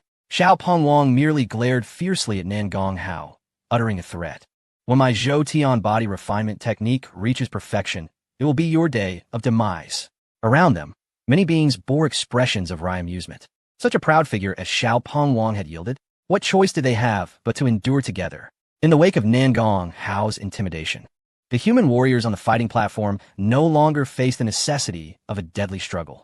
Yet, they approached the duel with utmost seriousness. For the young supreme of the Fox tribe had already begun to pluck the strings of the zither. The first note that soared forth resembled the clash of metal. Fierce and exhilarating. This was the power of the order of battle, capable of igniting the desire for combat within one's heart, simultaneously enhancing their fighting capabilities. The Jiangjun Ling truly lived up to its name. Under its command, none could resist. The two monarchs on the fighting platform felt their eyes turn crimson, launching into a frenzy of combat. Observers around them furrowed their brows, questioning the intent of the Fox tribe supreme. Just moments ago, Nan Gonghao declared that no human slave was to perish. Yet now the Supreme was employing music to incite a deadly struggle between the two. If Lai Tiandisheng or others were to act thus, it would be one thing, but the young Supreme of the Fox tribe, who had previously maintained a cordial relationship with Nan Gonghao, now seemed to contradict that very stance, which was puzzling.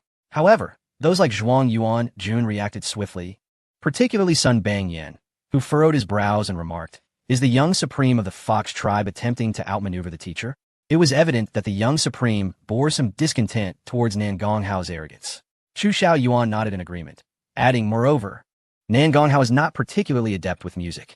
Zhuang Yuan Jun replied nonchalantly, "Music is secondary. The most formidable aspect is that this young Supreme has grasped the power of causality, a force akin to the order of time." Upon hearing this, many human beings gasped in shock. Such ruthlessness? The zither's notes suddenly intensified. At that moment, all beings present, whether beasts or humans, felt an uncontrollable surge of battle fervor within them. Yet, high upon the throne, Nan Gonghao remained unfazed, with golden dragons swirling around him.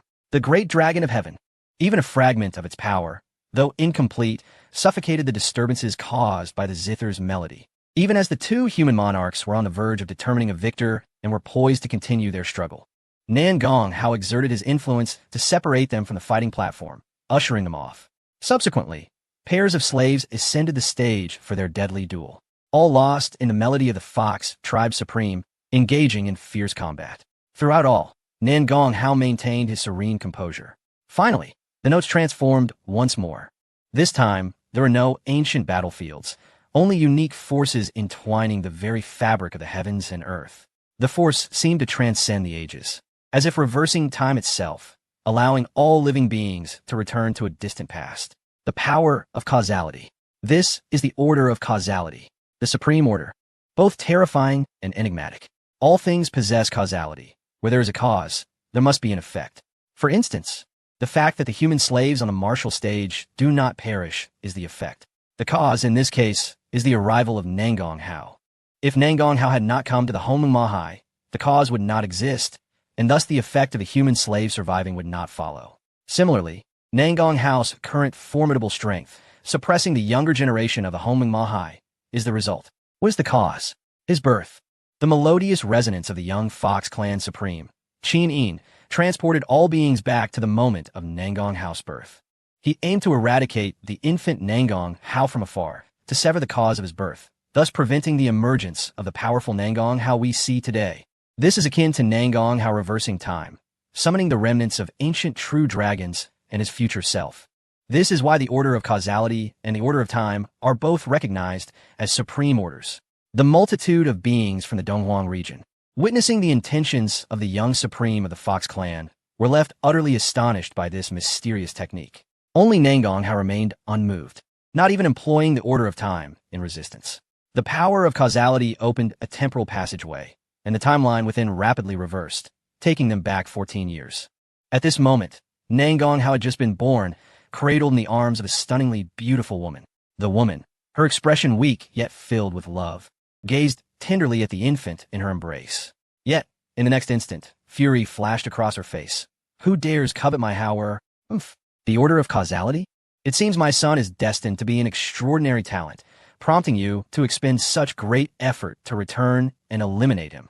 A vast power was unleashed, that of the Jinyu Shenhuang, Nan Gong Ye, which continuously shattered the young Supreme's attempts to kill Nan Gong Hao, even tracing back through time. The young Supreme of the Fox clan's expression changed drastically, and he immediately sought to disrupt the power of causality.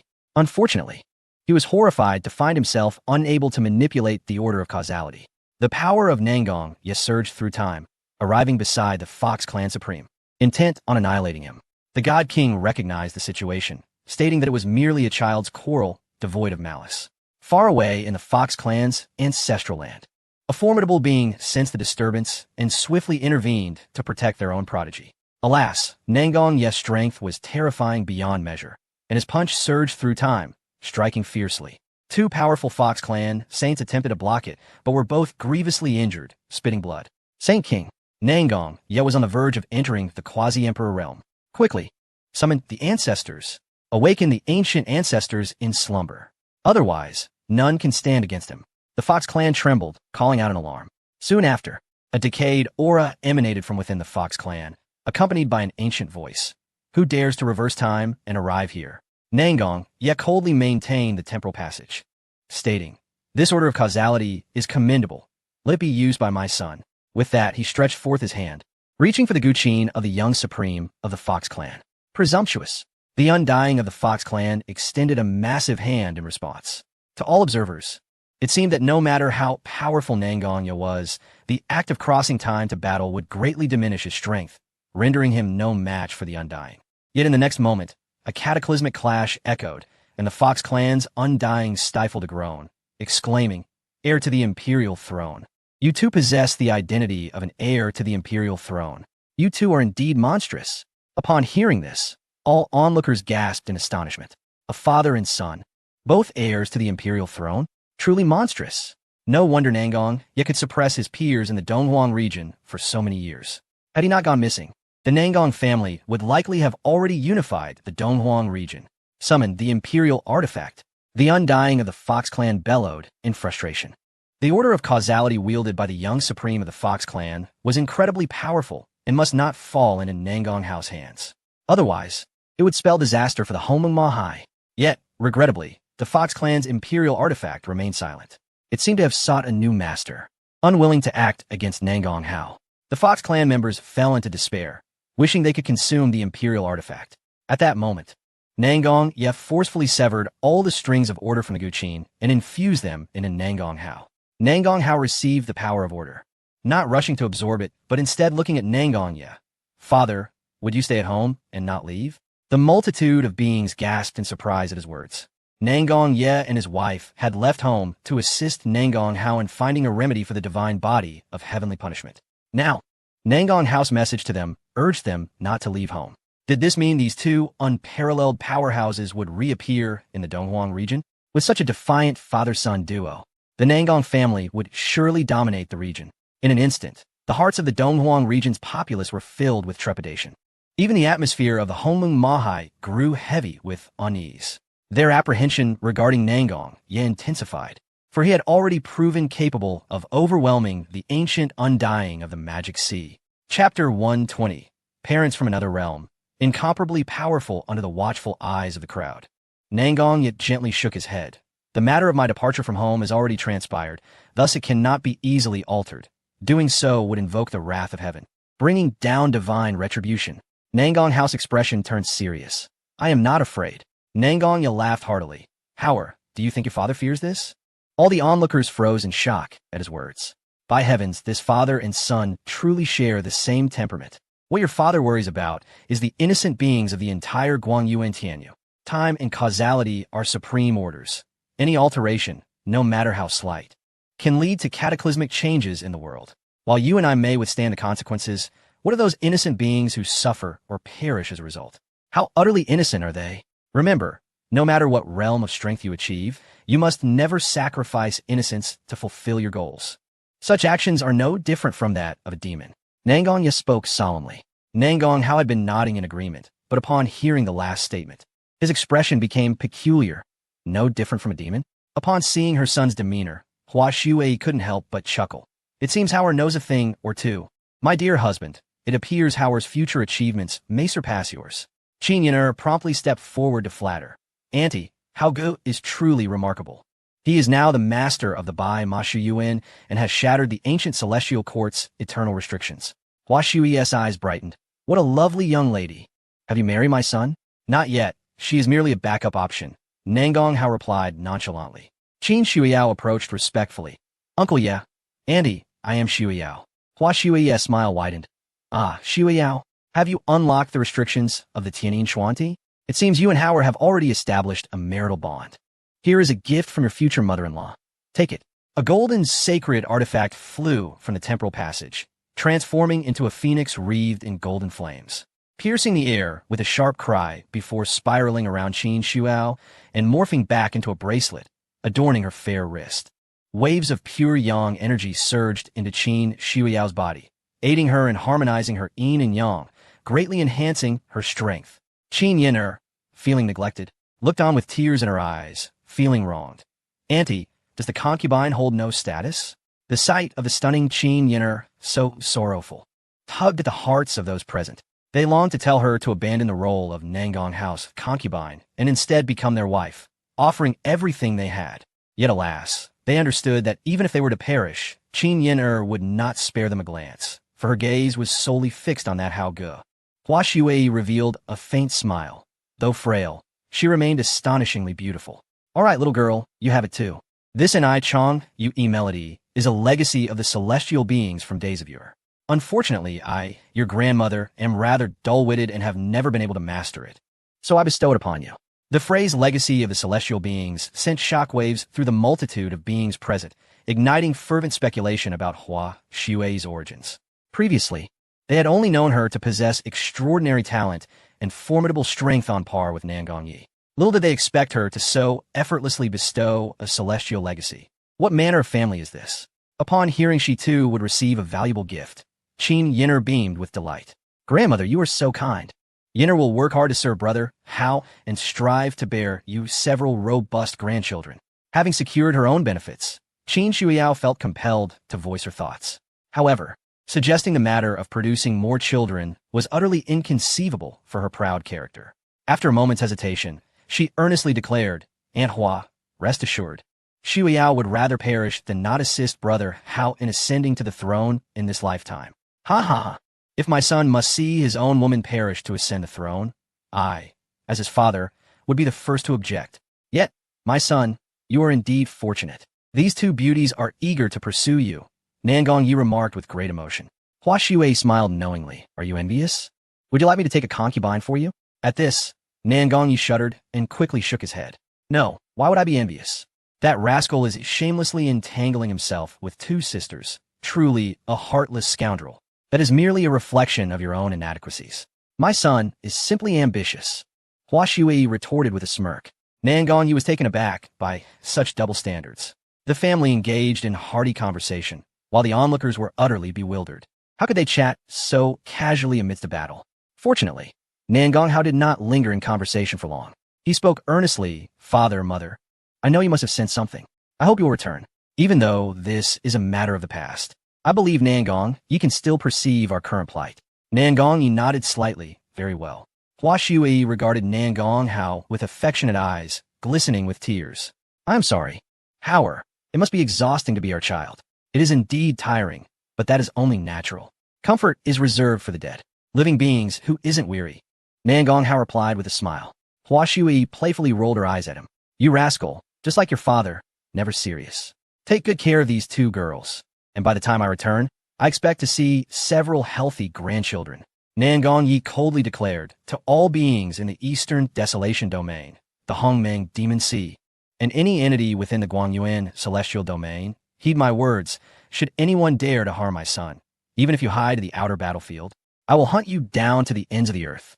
The assembled beings felt a chill run down their spines, fully convinced of Nangong Ye's words.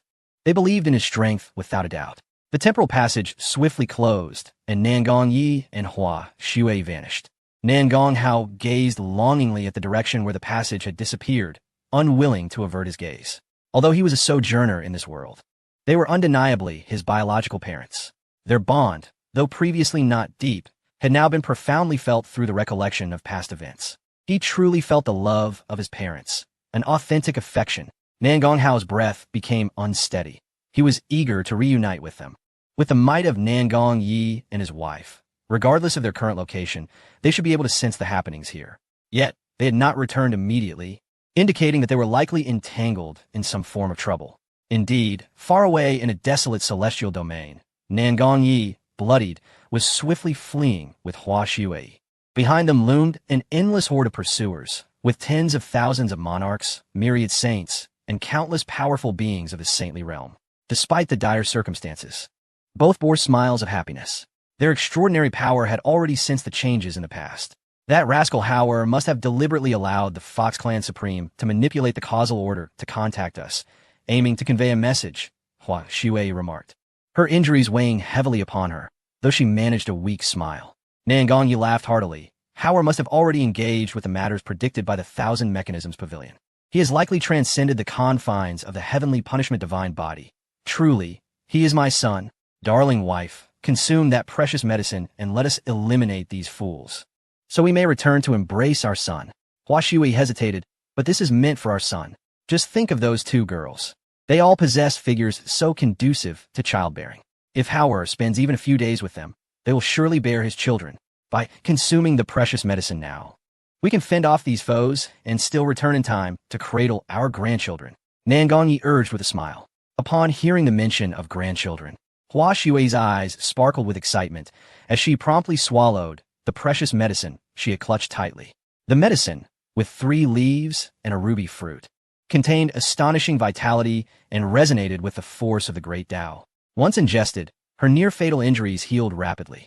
Observing this, Nangong Yi swiftly set her down and unleashed his full power, his demonic energy soaring into the heavens. Fools, come at me. Do not hinder my return to embrace my grandchildren. Nangong Yi's gaze turned frigid as he swung his demonic sword, instantly slaying dozens of saintly kings. Kill! The endless pursuers, undeterred by the slaughter, roared in frenzied rage, surging forward like a tidal wave. Chapter 121. Enhancing the Heavenly Eye. Discovered by the West, Nangong Yi and his wife fought side by side against their foes. Meanwhile, Nangong Hao was in the Hongmeng Demon Sea, digesting the order he had seized from the Fox Clan Supreme. As he basked in divine light, the denizens of the Demon Sea wore expressions of distress, while those from the Eastern Desolation domain felt similarly conflicted.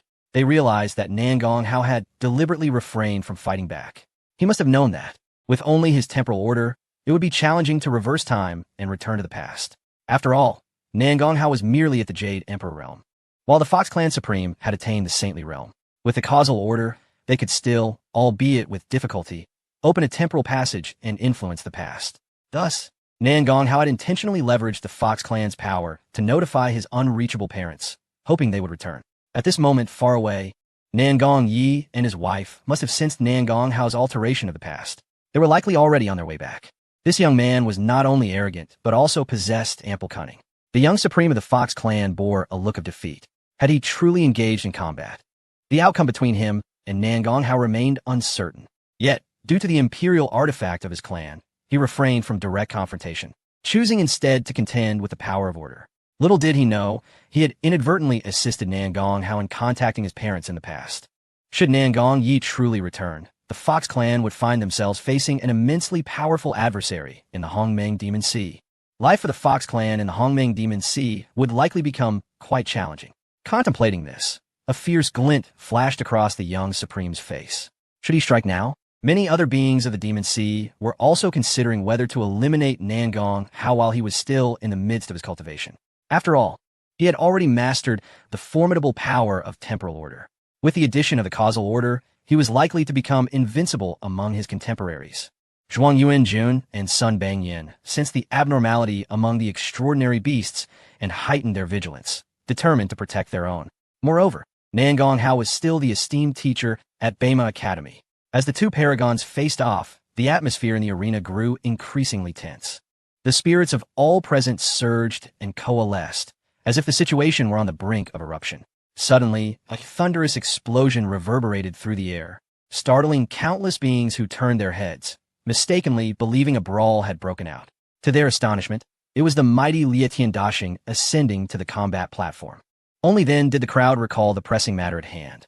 The martial arts tournament was underway. At that moment, Lietian Dashing had already crushed his opponent with a single strike. This adversary was a formidable, beastly prodigy of the Tianhuang realm, a being of considerable strength. The human cultivators who had captured him had faced significant challenges. Yet, in a display of overwhelming power, Lietian Dashing effortlessly shattered him. Subsequently, his cold gaze fixed upon the distant Nan Gong Hao. He seethed with hatred and fury, yearning to unleash his wrath. However, Lietian Dashing found himself powerless, compelled to obey Nan Gong Hao's commands and engage in the bloodshed on the combat platform. Witnessing the ferocity of Lietian Dashing, many of the demonic beings considering an assault on Nan Gong Hao hesitated, even retreating. After all, if Nan Gong Hao could subdue Lietian Dashing, how could they hope to contend with him? Moreover, the threat posed by the Jinyu Xinhuang Nangong Ye loomed large in their minds. Who could guarantee that Nangong Ye would not suddenly emerge while they attempted to besiege Nan Gong Hao? He was a being capable of annihilating those at the Sage King level from across the dimensions. No one could fathom the true extent of his power. In that moment, although tensions ran high, no one dared to launch a reckless attack. As for the duel on the combat platform, with Lietian Dashing's presence, the outcome was utterly predictable. Even though the young supreme of the Fox Clan and the little Peng King could summon sage slaves, they were no match for the might of the war demon ape lineage. The martial arts tournament, which was supposed to span several days, concluded in less than a day due to Lietian Dashing's dominance. The victor was none other than Lietian Dashing. As his master, Nan Gong Hao was entitled to receive the rewards for this first-place win, the blood of the Kuanpeng. At the very moment the tournament ended, an unusual power began to spiral around Nan Gong Hao. He had fully comprehended and absorbed the principles of causality. Ethereal energy enveloped him, while chains of order spun around him, reverberating through the void. Then, those chains imbued with the power of causality surged into Nan Gong Hao's eyes. The crowd was perplexed, wondering what he was attempting. Although the chains of order could yield effects anywhere on the body, even functioning as strings like those of the Fox Clan Supreme, few chose to place them in their eyes due to the limited divine abilities that could be developed there. The top scholar reacted swiftly, exclaiming in astonishment, "Is the master cultivating his celestial eye?" Another observer recalled Nan Gong Hao's powers, hesitatingly remarking, It is said that the celestial eye of the Buddhist sect is one of the mightiest divine abilities. It seems the master had not previously showcased its true potential. A resounding dragon's roar echoed from Nangong Hao's eyes. It was the Dawei Tianlong, the supreme divine ability of the Buddhist semi-emperor Dizong. Though merely named after the dragon, the ability was not limited to summoning dragon power. In truth, this Dawei Tianlong could unleash the true power of the ancient true dragon. Moreover, with Nangong Hao having received the true dragon's legacy, the strength of this divine ability would only amplify. Previously, Nangong Hao could only access a fraction of the Dawei Tianlong's might, merely grasping some peripheral abilities, which were at best useful for intimidation. Now, possessing the principles of causality, he had a sudden inspiration, enhancing his celestial eye with this order and merging it with the Dawei Tianlong. The power of the celestial eye was cultivated to its utmost potential, rivaling the effects exhibited by the Buddha when utilizing this divine ability. With a mere blink, Nangong Hao's golden eyes pierced through the void, dispelling the mists of the endless demonic sea and even gazing across the boundless celestial domain. His golden gaze shot through the demonic sea, penetrating the Guangyuan celestial domain and extending even to the battlefield beyond the realms, alarming many powerful beings. Even several venerable monks from the Western Heavens Guangyuan celestial domain opened their ancient eyes. These monks immediately employed their celestial eyes to observe, and upon seeing Nangong Hao, especially the Dawei Tianlong within his gaze, they were utterly astounded. He is the disciple of Dizong, manifesting in the remote and desolate eastern wilderness.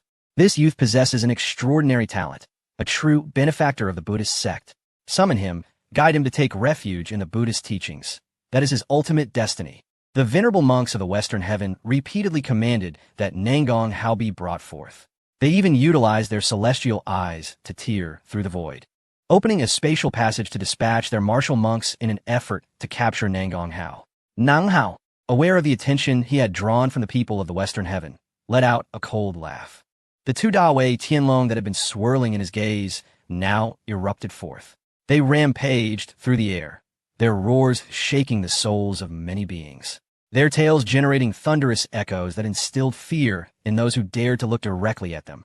They were powerful, yet they could not shatter the spatial passage constructed by the united monks of the Western Heaven. Unmoved, Nangong Hao merely gazed at the two golden dragons. They danced and spiraled in place, the dragon heads chasing the dragon tails, the tails entwining around the heads. They twirled rapidly, ultimately forming a golden ring that enveloped the heavens and the earth. An eerie and vast power of causality was released from the golden ring, directly shattering the spatial passage created by the Buddhist monks, further intimidating the many beings present with ulterior motives. Chapter 122. The Birth of a Treasure. The great destruction of the primordial demonic sea as the spatial passage collapsed. All those from the Western Heaven who had entered were torn apart and obliterated by the spatial storm. The monks fell into silence. The Western Heaven, vast and boundless, is home to countless temples, both large and small, beyond counting. At the heart of this realm stood a modest temple, merely a square yard in size, housing only a single altar, a lotus pedestal, and a withered body. Yet, from this humble temple, a resounding voice suddenly echoed. The child of Dizong has emerged. The great contest of the ages is upon us. This voice resonated throughout the Western Heaven, causing the souls of many monks to tremble. Dizong, once the mightiest Buddha of the Western Heaven, legends spoke of his strength rivaling that of the Supreme Buddha, yet bound by a singular obsession. He was ultimately unable to transcend his limits and perished. Within Dizong lay the secrets to becoming a Buddha. The Buddha, a being on par with the emperors. With the emergence of the child of Dizong, it signified that the great contest of the ages had truly begun. It was time to dispatch their own to vie for the imperial throne of this era, especially for the figure at the central temple. Though rarely vocal and with a modest domain, none dared to overlook his presence. Since he had spoken, other Buddhist monks would not remain passive. In an instant, every temple in the Western Heaven dispatched their most powerful disciples and prodigies to compete for the imperial throne of this era and to ascend to Buddhahood. These disciples varied in strength, yet the weakest among them had already reached the sage stage. Unlike the Eastern wilderness, although the Western Heaven was located at the fringes of the Guangyuan celestial domain, it was also rather impoverished. However, the Buddhist sect's methods of nurturing their successors differed. They relied on the power of faith. This power of faith could grant eternal life and immense combat prowess. Simultaneously, the northernmost regions of the barbaric domain were stirred by the awakening of the Celestial Eye, a territory historically dominated by the Wu clan, who were equally formidable. Each possessed vast vitality, wielding potent powers of order, chasing the sun and moon, tearing the heavens, and splitting the earth. At this moment, the Wu clan also dispatched their own prodigies to partake in this great contest of the ages. In extreme southern lands, a blazing mountain of fire illuminated the heavens in a crimson hue. On the Flame Mountain, there exists a multitude of terrifying ancient and even primordial ferocious birds, guarded by the Phoenix clan. Within the Tianyin Tong lies the remnants of an ancient true dragon soul, awakening the primordial Yuanshan of the Phoenix clan buried within the immortal volcano. During the ancient calamity wrought by the Dragon Han era, the Phoenix clan and the Dragon clan had not decisively triumphed over one another. Now, amidst this era of great conflict, the opportunity to initiate another cataclysm arises. Let the battle commence. The majestic voice of the Yuanshan echoed throughout the southernmost regions, reaching the ears of countless fierce avians. They too dispatched their exceptional descendants. Not only were the formidable races from these peripheral regions involved, but even those from Zhongzhou felt the tremor, particularly the foremost powers. Many factions were aware that the war god palace's Shura princess had been subdued in the eastern wilderness. Even with the use of imperial artifacts, she could not be reclaimed. Initially, there was speculation about the reasons behind this. However, upon sensing the modified version of the Tianyin Tong wielded by Nangong Hao, numerous supreme beings comprehended the truth. A peerless genius had emerged from the eastern wilderness. Yet, they remained unfazed. In such an era of great contention, every family possessed its own talents. Especially among the supreme forces, there were myriad methods to transform mediocrity into brilliance. Nevertheless, since a genius had arisen from the eastern wilderness and so audaciously provoked Zhongzhou, they could not afford to remain indifferent. Various factions hastily dispatched their own young prodigies to ignite the true era of conflict. At this moment, Nangong Hao was blissfully unaware that his refinement of the Tianyin Tong had stirred such an extraordinary response among powerful beings. He merely sat upon the throne of the martial arena, indifferently surveying the scene below, when would the blood of the Kunpeng arrive, the young king of the Kunpeng. Upon witnessing the victory of the human race in the martial tournament, particularly that of his most detested Nangong Hao, could not help but display a furious countenance. Once I unlock the Zhou Tian body refinement technique, you shall be the first to perish. Nangong Hao, growing impatient, retorted, do go ahead and unlock it. The young king of the Kunpeng was infuriated but rendered speechless. He was still several years away from unlocking the Zhou Tian body refinement technique. Unless he encountered extraordinary fortune, he could not expedite this process. As for the others, the young supreme of the Fox clan and the Lietian Great Sage were both dispatched to the ground. Who could truly rival Nangong Hao?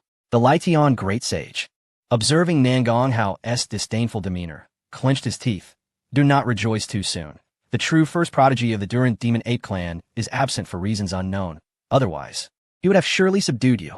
Other beings expressed strange reactions.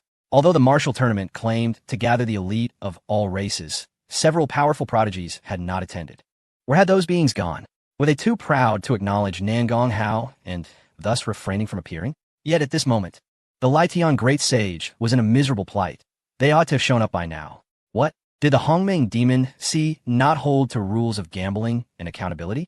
Nangong Hao paid no heed to those threats, his cold voice resonating throughout the vicinity. Countless beings from the Hongmeng Demon Sea displayed anger. Even the strong of the Kunpeng clan voiced their discontent from deep within their ancestral lands. Young man, you are indeed audacious. I hope that when our clan ventures to conquer the eastern wilderness, you remain equally fearless. As the voice echoed, a drop of blood, radiating golden light, soared from the depths of the Kunpeng clan. This was the essence of a strong warrior of the Kunpeng clan. Though it was merely a single drop, the energy contained within was formidable. Moreover, one could glean insights into the Kunpeng clan's techniques from it. In ancient times, the Kunpeng clan was revered as royalty, capable of capturing dragons and phoenixes, attesting to the potency of their arts. Of course, the Kunpeng captured those from the dragon and phoenix clans whose bloodlines had weakened over the epochs. After all, the pure-blood true dragons and Yuanshan from the ancient era had perished entirely due to the calamity of the Dragon Han era. It could be said that as long as those ancient anomalies refrained from intervening, the Kunpeng would undoubtedly rank among the apex of extraordinary beast races. In truth, it was curious that such an entity would choose to dwell in the impoverished Hongmeng Demon Sea, not to mention the eastern wilderness. Even the races of the Hongmeng Demon Sea found this perplexing. Upon acquiring the Kunpeng blood, Nan Gonghao scarcely had time to study it meticulously before a tremendous explosion reverberated. Subsequently, a terrifying spatial storm swept across the Hongmeng Demon Sea. The sinister aura enveloping the entire Demon Sea, an ancient presence, could not even be dispelled by a quasi-emperor level master. Yet at this moment, that dreadful force illuminated the skies of the Hongmeng Demon Sea. The entirety of the demonic qi dissipated for a full half-hour before it gradually began to restore, shrouding heaven and earth once again in a murky haze. During this interval, no one in the eastern wilderness or the Hongmeng Demon Sea could move. Indeed, had it not been for the simultaneous activation of various imperial artifacts protecting their young prodigies, countless youthful experts would have been obliterated. Naturally, those tribes possessing imperial artifacts survived, while others faced dire misfortune. In this single event, the Hongmeng Demon Sea lost billions of lives, its strength plummeting. Now, the tribes of the Hongmeng Demon Sea could barely contemplate conquering the eastern wilderness. Had it not been for the obstruction of the Hongmeng Demon Sea, the eastern wilderness would have dared to launch a counterattack. However, at this moment, no one was concerned with offense or defense.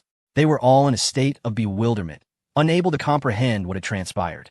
Nan Gonghao, quick to react, after the spatial storm subsided, promptly gathered Qin Shuyao and the others aboard the Void warship. Let us depart. Nangong Wushuang was no fool. He immediately activated the Void warship to traverse the space towards the source of the recent disturbance. Upon witnessing the Void warship's departure, the other beings awakened from their stupor. Particularly the denizens of the Hongmeng Demon Sea, they frantically surged towards the origin of that terrifying power. A supreme treasure had undoubtedly emerged. First come, first served. Chapter 123.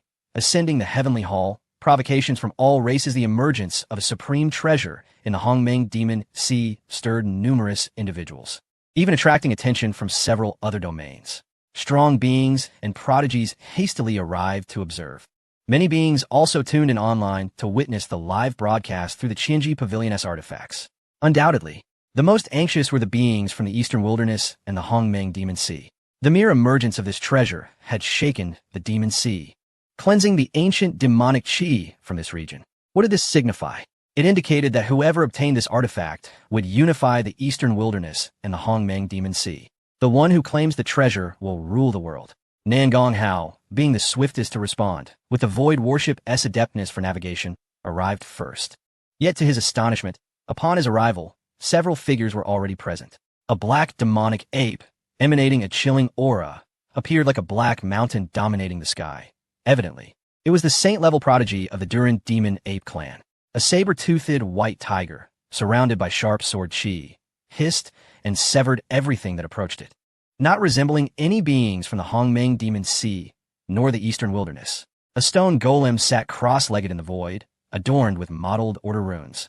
Its eyes resembling two purple gemstones, crackling with lightning. An outsider. There were several other extraordinary beings, all exuding formidable auras, each surpassing the saint level.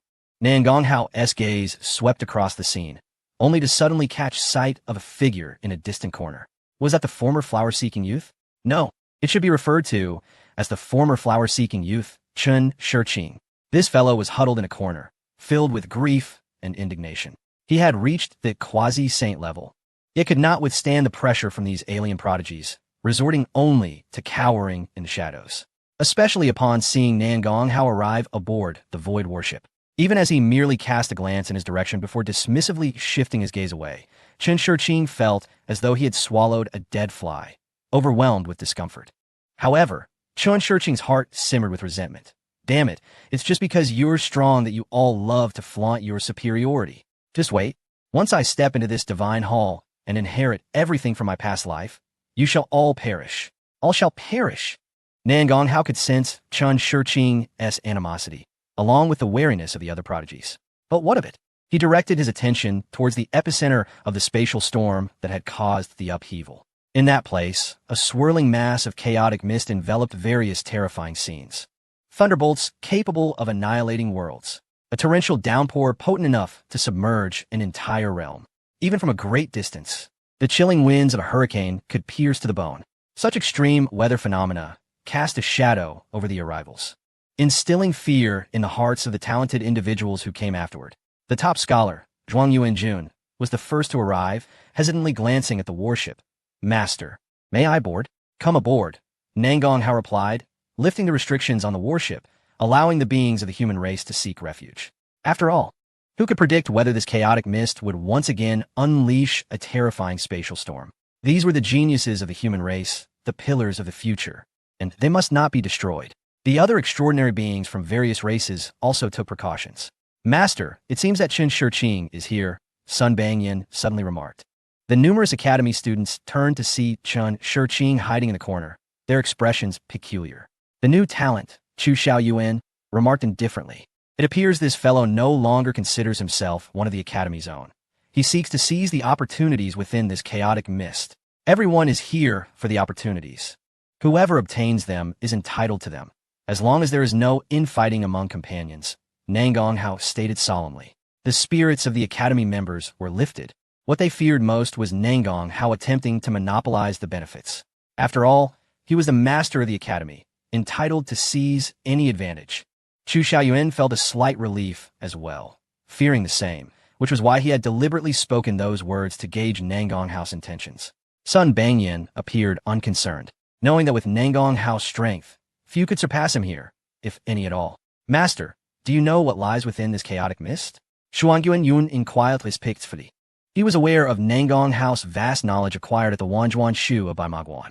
Previously, when Nangong Hao had pointed out the Zhou Tian Suidi technique of the little Peng Wang, everyone recognized his erudition. However, Nangong Hao had been racking his brain, yet remained puzzled. The chaotic mist obscured everything within, making it difficult to discern. Nevertheless, Nangong Hao sensed something within him. Previously, when he had slain the demon ape Prince Lingwumi, he had discovered a heavy black iron piece from the monkey's spatial ring. This iron piece was immensely weighty, equivalent to the strength of 20 to 30 true dragons. Moreover, it was incredibly sturdy. Nangong Hao had tried every method to destroy it, but failed. A small piece of a map indicated the direction of the Hongmeng Ma Hai, though the map was incomplete. At this moment, the iron piece was subtly warming and vibrating, as if sensing a call, eager to fly forth. The direction of this summons lay within the chaotic mist. Nangong Hao understood that this solid black iron piece was likely related to the contents of the chaotic mist. As the others noticed Nangong Hao's silence, they understood his ignorance and ceased to inquire further. Just then, Nangong Wushuang's hesitant voice pierced through. Could it be the Ascending Heaven Palace? Other voices from various races within the Hongmeng Ma Hai echoed, filled with excitement. Indeed, it is the Ascending Heaven Palace. Inside lies a world inhabited by divine beings. Moreover, it is home to numerous formidable techniques, heaven-defying elixirs, and even ancient ferocious beasts that can be tamed. The Ascending Heaven Palace offers more than just these benefits. Those who enter are endowed with great potential and wisdom, embodying the essence of soaring to greatness and becoming immortal. The mere appearance of the Ascending Heaven Palace, a phenomenon said to occur only during a grand era of contention, could only signify that the struggle for the imperial throne this time is indeed perilous. Amidst the fervent discussions of the numerous powerful immortals, the younger cultivators finally understood the origins of the chaotic mist. Within it lay a mysterious palace, the source of which was unknown, crafted from an enigmatic material. This palace concealed a wondrous world, brimming with endless treasures. Even a single item could cultivate a super genius, drawing countless individuals toward it. Yet, curiously, the Ascending Heaven Palace is rarely seen, appearing only in epics of fierce competition among prodigies.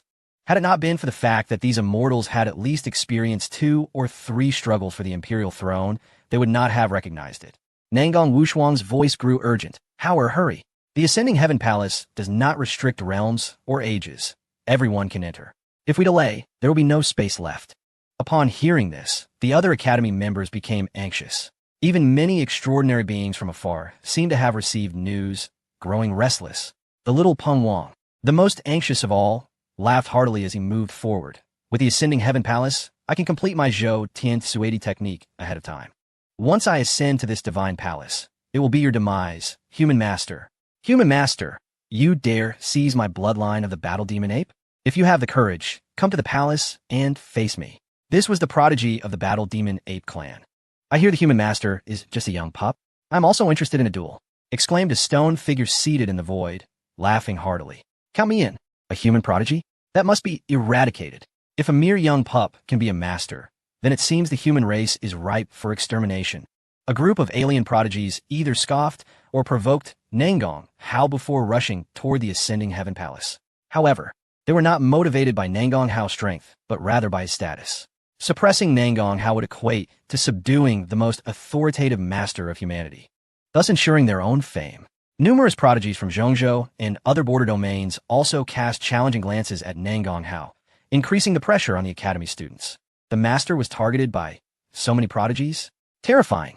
This journey to the ascending heaven palace was fraught with trouble. Chapter 124. The Saint King Strong Ones respond to the call. Many different races had already rushed ahead to the ascending heaven palace. Yet, Nangong Hao remained unhurried. If ascending to the ascending heaven palace were so simple, it would not be regarded as a treasure. Indeed, just as those alien prodigies were pushing forward, countless stone steps suddenly emerged from the surging chaotic mist. These steps extended from above, forming a long staircase before the throng of alien prodigies. This staircase, numbering around 99 steps, was clearly the pathway to enter the ascending heaven palace. Although this route appeared unremarkable and devoid of any anomalies, no one believed it would be easy to traverse. A prodigy from the Zijin Wang Xiong clan, unable to contain their excitement, dashed forward. However, upon stepping onto the first step, their expression changed drastically, and their body trembled violently as if under immense pressure. The Zijin Wang Xiong gritted their teeth, trembling legs attempting to ascend the next step. Thud! The sound of their paw hitting the ground echoed, evidently heavy. Simultaneously, the pressure upon the Zijin Wang Xiong intensified, causing their fur to quiver as they struggled to take the next step. Thud! Another dull sound resonated. Yet this time, the Zijin Wang Xiong could not ascend. Spewing a mouthful of blood on the third step, sent flying backward. The Zijin Wang Xiong crashed into the throng of alien beings, revealing their body was cracked and gravely wounded. Gasp! All beings inhaled sharply, filled with dread. It is known that the Zijin Wang Xiong clan is a powerful lineage from ancient times, renowned for their immense strength and formidable defenses. This Zijin Wang Xiong, at the peak level of the Yu Huang realm, could not even ascend the third step. Just how immense was the pressure of these steps? The excitement of the prodigies transformed into solemnity. However, Xiao Peng Wang remained as proud as ever. Upon seeing the hesitation of the many beings before him, he sneered. A bunch of useless creatures, step aside. Having said that, he strode forward and ascended the stone steps. With his first step, a tempest of clouds and winds converged from all directions, transforming into a colossal mountain that bore down upon Xiao Peng Wang's head. Such treatment was not even afforded to the Zijin Wang Xiong moments ago. Clearly, the pressure of the stone steps was calibrated according to the strength of the climber. As Xiao Peng Wang possessed formidable power, the pressure he endured was likely several times greater than that experienced by Zijin Wang Xiong. Nevertheless, he exhibited no signs of distress, ascending the second step with unwavering steadiness, as though taking a leisurely stroll. The onlookers could not help but gasp in awe. Despite being restrained, Xiao Peng Wang's might was indeed formidable. The saintly prodigy of the Dou, Zhan Mo Yuan, followed closely behind, ascending with the same ominous clouds overhead, thunder rumbling, and fierce winds swirling around him, rendering him akin to a titan of the storm. Yet, like Xiao Peng Wang, the saintly prodigy showed no signs of struggle. Calmly making his ascent, the young supreme of the Hu clan also approached. Although he had been stripped of several orders, he had thoroughly comprehended them and could effortlessly re-evolve them at any moment, resulting in minimal loss of strength. Observing these three ascend without significant difficulty rekindled the eagerness of the previously hesitant beings from other races. They rushed forth, attempting to climb the steps, yet they overlooked the vast disparity between themselves and these three top prodigies. Some managed to ascend with great effort, while others were sent flying back with blood spewing from their mouths upon reaching the first step. Some even fell to the steps, bleeding profusely. Witnessing the continuous attempts of the other races, Chen Shiqing could no longer contain himself. In his memories, he recalled his past life when he once graced the Tian Tian Dian and entered that enigmatic world. In this life, if he could enter again, the powerful force of his previous life would return. It should be noted that in his past life, he had already reached the threshold of the Emperor realm. Upon regaining his memories, he could easily suppress all present. Chen Shiqing swiftly dashed to the base of the Tian, stepping onto the first step. The pressure was oppressive. However, being a former young supreme, he was still capable of resisting it and steadily continued his ascent. As he saw beings from other races attempt to climb, even Chen Shiqing joined them.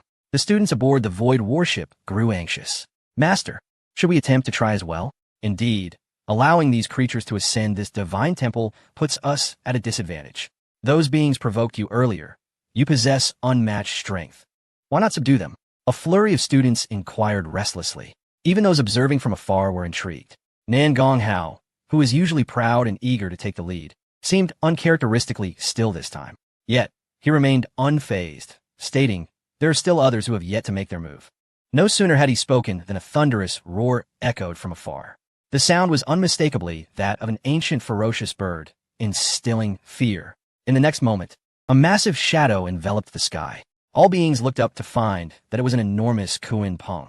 Its back was impossibly wide, and with a powerful flap of its wings, it soared high into the heavens. This was a being of the Saint King realm, an unparalleled powerhouse. Upon seeing this entity, Nangong Wushuang stepped out of the cabin, remarking coolly, however, I shall go first. You cannot ascend. Nangong Hao shook his head, his eyes shimmering with golden light. This was the Tian Yin Tong. Having previously enhanced it with the Order of Causality, he had acquired a glimpse of future foresight. At this moment, the Tian Yin Tong not only penetrated the void of myriad realms, but also revealed a glimpse of the future. Nangong Hao foresaw the scene of these powerful beings spewing blood and falling from the stone steps. Nangong Wushuang hesitated momentarily, casting a glance at Nangong Hao, but after a moment's reflection, she smiled and said, You are right. Cultivation is akin to rowing upstream. If one does not advance, one retreats. Therefore, even knowing the outcome, I must still give it a try. Indeed, my fate is mine to determine, not heaven's. Nangong Hao replied with a smile. Upon hearing this, Nangong Wushuang's eyes sparkled. Splendid. What a wonderful declaration. My fate is mine to determine. The surrounding scholars also felt a sense of enlightenment. It was undeniable that Nangong Hao's words were profoundly inspiring and indeed resonated with his identity as a master. A roar erupted as an ancient ape appeared. It was an immortal of the Dozhan Mo Yuan clan, responding to the call and coming to ascend to the heavens. Soon after, the Hu clan and other races joined in. Naturally, the human race would not be outdone. Dongqing Cheng, Bei Wugua, and even the Shihai clan dispatched their representatives. Even several first-rate powers sent forth their saint kings, eager to reach the heavens in one leap. With these formidable beings mobilized, the students aboard the Void warship grew considerably calmer. The stone steps were narrow, allowing only two to ascend side by side. Had they ascended earlier, they would have been cast aside by these powerful beings upon their arrival. Was this the reason for Nangong Hao's reluctance to compete? It was indeed a wise decision. Yet, just as everyone believed Nangong Hao was avoiding these powerful entities, he suddenly asked, Who among you wishes to go? The students were taken aback. Sun Bang Yin stared at Nangong Hao in bewilderment. Master, what is your intention? Earlier, you refrained from climbing. Now that the powerful beings have arrived, you wish to ascend? Nangong Hao calmly took a step forward towards the Tian. Why has the Tian Dian appeared in an era of great contention? Naturally, it is to allow everyone to compete for this position in the heavens. The same applies to the Tian. To truly ascend, one must vie against one another. For only through competition can one succeed. However, I have no interest in competing with those weaklings. To challenge the powerful beings of the Saint King realm is what holds true significance. So, who will accompany me to ascend to the heavens? At this proclamation, the entire assembly fell into silence. Chapter 125, Run, Nangong Hao. I have no interest in those weaklings. Who will accompany me to ascend to the heavens? With these two statements, all present began to wonder if this individual had lost his mind, particularly those prodigies who had rushed from the borders of the west, north, south, and central regions. They were unfamiliar with Nangong Hao and were unaware of his proud disposition. Consequently, their assessment of him was that of a fool. Indeed, a complete fool. Even though the pressure of the Tian increased according to the strength of the climbers. The beings of the Saint King realm had lived for countless years, wielding numerous divine abilities and countless methods. Faced with such pressure, They possessed their own means of resistance. No matter how gifted a young prodigy might be, they could not compare to them. Moreover, these Saint King beings had also been prodigies in the era of their birth. It was evident that the final victors in ascending the steps would undoubtedly be these supreme beings. Thus, upon hearing that Nan Gonghao intended to challenge these Saint Kings, many eagerly anticipated the spectacle. Zhuan Yuanjun pondered for a moment and deemed Nan Gonghao's words to hold merit, thus deciding to ascend alongside him. Sun Bangyan was naturally unwilling to lag behind. A few other prodigies, initially intimidated, were also inspired and followed suit. As Nan Gonghao arrived at the base of the Tiantianti, the crowd watched him with derisive smiles, eager for entertainment. "How many steps do you think he can ascend?" inquired a youth from the Wu clan of the Bei Man domain. A human youth from Central State scoffed. "Though he appears decent, 5 steps at most. That's his limit. 5 steps? You overestimate him. I believe he cannot surpass 3 steps, which would be his utmost limit." "Not necessarily. After all, he is a prodigy from the Donghuang, a young master. Surely he can manage around 10 steps. Huh. What kind of talent can emerge from Donghuang? Let's wait and see." A group of foreign prodigies harbored an intense disdain for Nan Gonghao's arrogance and held little faith in him.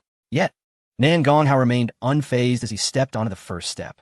To his astonishment, he found himself standing still, utterly motionless. This was not due to an inability to ascend, but rather the absence of any perceivable pressure. Of course, it was not that there was no pressure. Rather, the pressure was exceedingly trivial. Nan Gonghao sensed something was amiss. Could it be the iron piece on him that was influencing the situation? After all, it was connected to the Dengxiandian, potentially alleviating his burdens. As he ascended the first step of the heavenly ladder, the surrounding onlookers froze in disbelief, having anticipated that he might struggle even to reach the second step. However, just as they donned expressions of mockery, Nan Gonghao assumed a posture akin to that of a sprinter preparing for a race. The crowd was bewildered. What did this signify? In the next moment, Nan Gonghao surged upward like a released arrow, propelling himself forward with astounding speed. What an astonishing spectacle! Whether it was those present or the distant observers watching the live broadcast, everyone was left in utter shock. Was there a malfunction with the heavenly ladder? Why was Nan Gonghao sprinting upward? It was known that even the revered sacred kings of the Kunping clan and the Dozhan Miyuan had ascended step by step, lacking such reckless abandon. The younger prodigies, like Xiaoping Wang, had found the journey exceedingly arduous, having set off over an hour earlier, yet only reaching the 15th step. The one currently at the highest point was Nangong Wushuang, who, with his 8 lifetimes of cultivation, was far ahead. Yet, as these individuals were laboriously making their way, Nan Gonghao breezed past them like a gust of wind. The onlookers were astounded. What was this? He zipped by in an instant? Could it be that some formidable force was obstructing them? No, it was Nan Gonghao. The multitude of beings on the heavenly ladder witnessed Nan Gonghao's rapid ascent and were left dumbfounded. They were all climbing, or rather crawling, while he was sprinting. Those who had previously boasted about teaching Nan Gonghao a lesson were now left speechless, their faces flushed with embarrassment. How utterly humiliating. After toiling for so long, they had barely managed to ascend a few steps, while Nan Gonghao had already climbed over 30. The spectators merely expressed astonishment. Yet, the beings on the heavenly ladder felt their hearts ache as they confronted the harsh reality. Even Nangong Wushuang was taken aback, staring at Nan Gonghao in disbelief. How are you achieving this? Upon reaching the 30th step, Nan Gonghao finally sensed some pressure. It dawned upon him that it was not the iron piece aiding him. Rather, he was simply too powerful. With a casual glance back, Nan Gonghao remarked, "You all may descend. I will investigate and return to inform you." He continued his ascent, but this time he refrained from running. Such an action would be too damaging to his dignity. Thus, Nan Gonghao resolved to walk, covering 3 to 5 steps in the time it took others to ascend a single step. Seeing Nan Gonghao's effortless demeanor, the previously dismissive prodigies from Zhongzhou found it peculiar. Had the pressure of the heavenly ladder vanished? Contemplating this, one of the Zhongzhou prodigies, who had claimed Nan Gonghao would not even reach the 5th step, approached and attempted to ascend the first step. To his utter dismay, he coughed up blood and was sent reeling backward. He could not even manage a single step. The bystanders were left bewildered, realizing that the individual who had disparaged Nan Gonghao so harshly was now exposed as a weakling, unable to ascend even the first step. The others cast disdainful glances at the foreign prodigies who had previously mocked Nan Gonghao. The faces of those prodigies burned with embarrassment, yet they were unwilling to concede defeat and step forward to prove themselves. However, without exception, they were all repelled at the very first step. Something was amiss. This step felt wrong. My strength cannot be this feeble.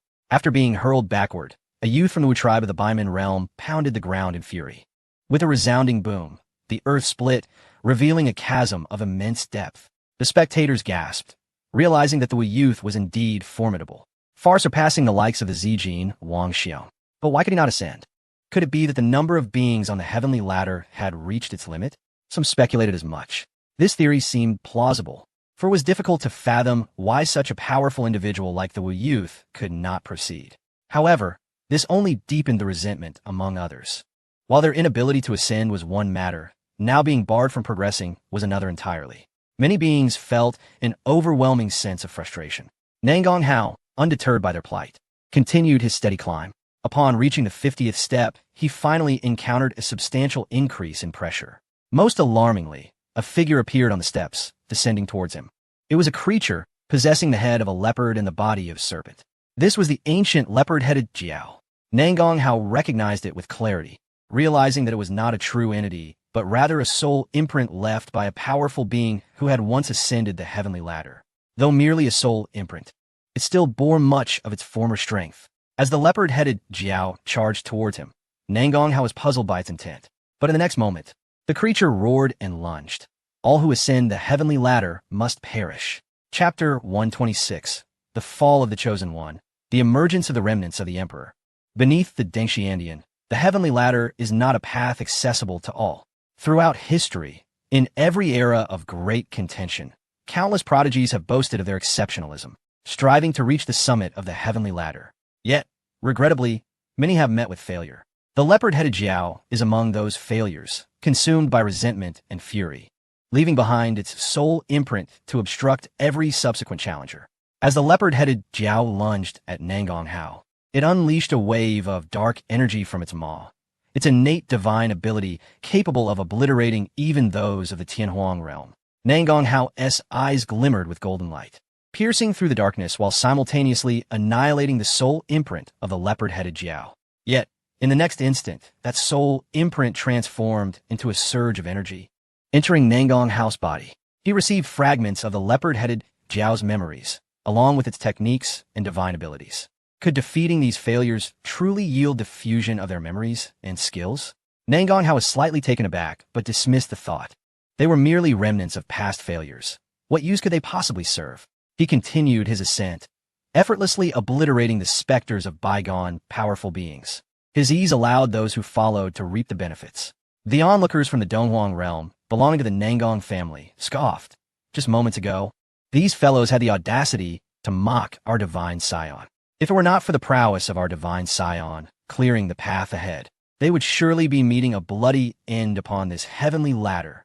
This proclamation resonated through the distant broadcasting device of the Qianji Pavilion, reaching all ears of the spectators.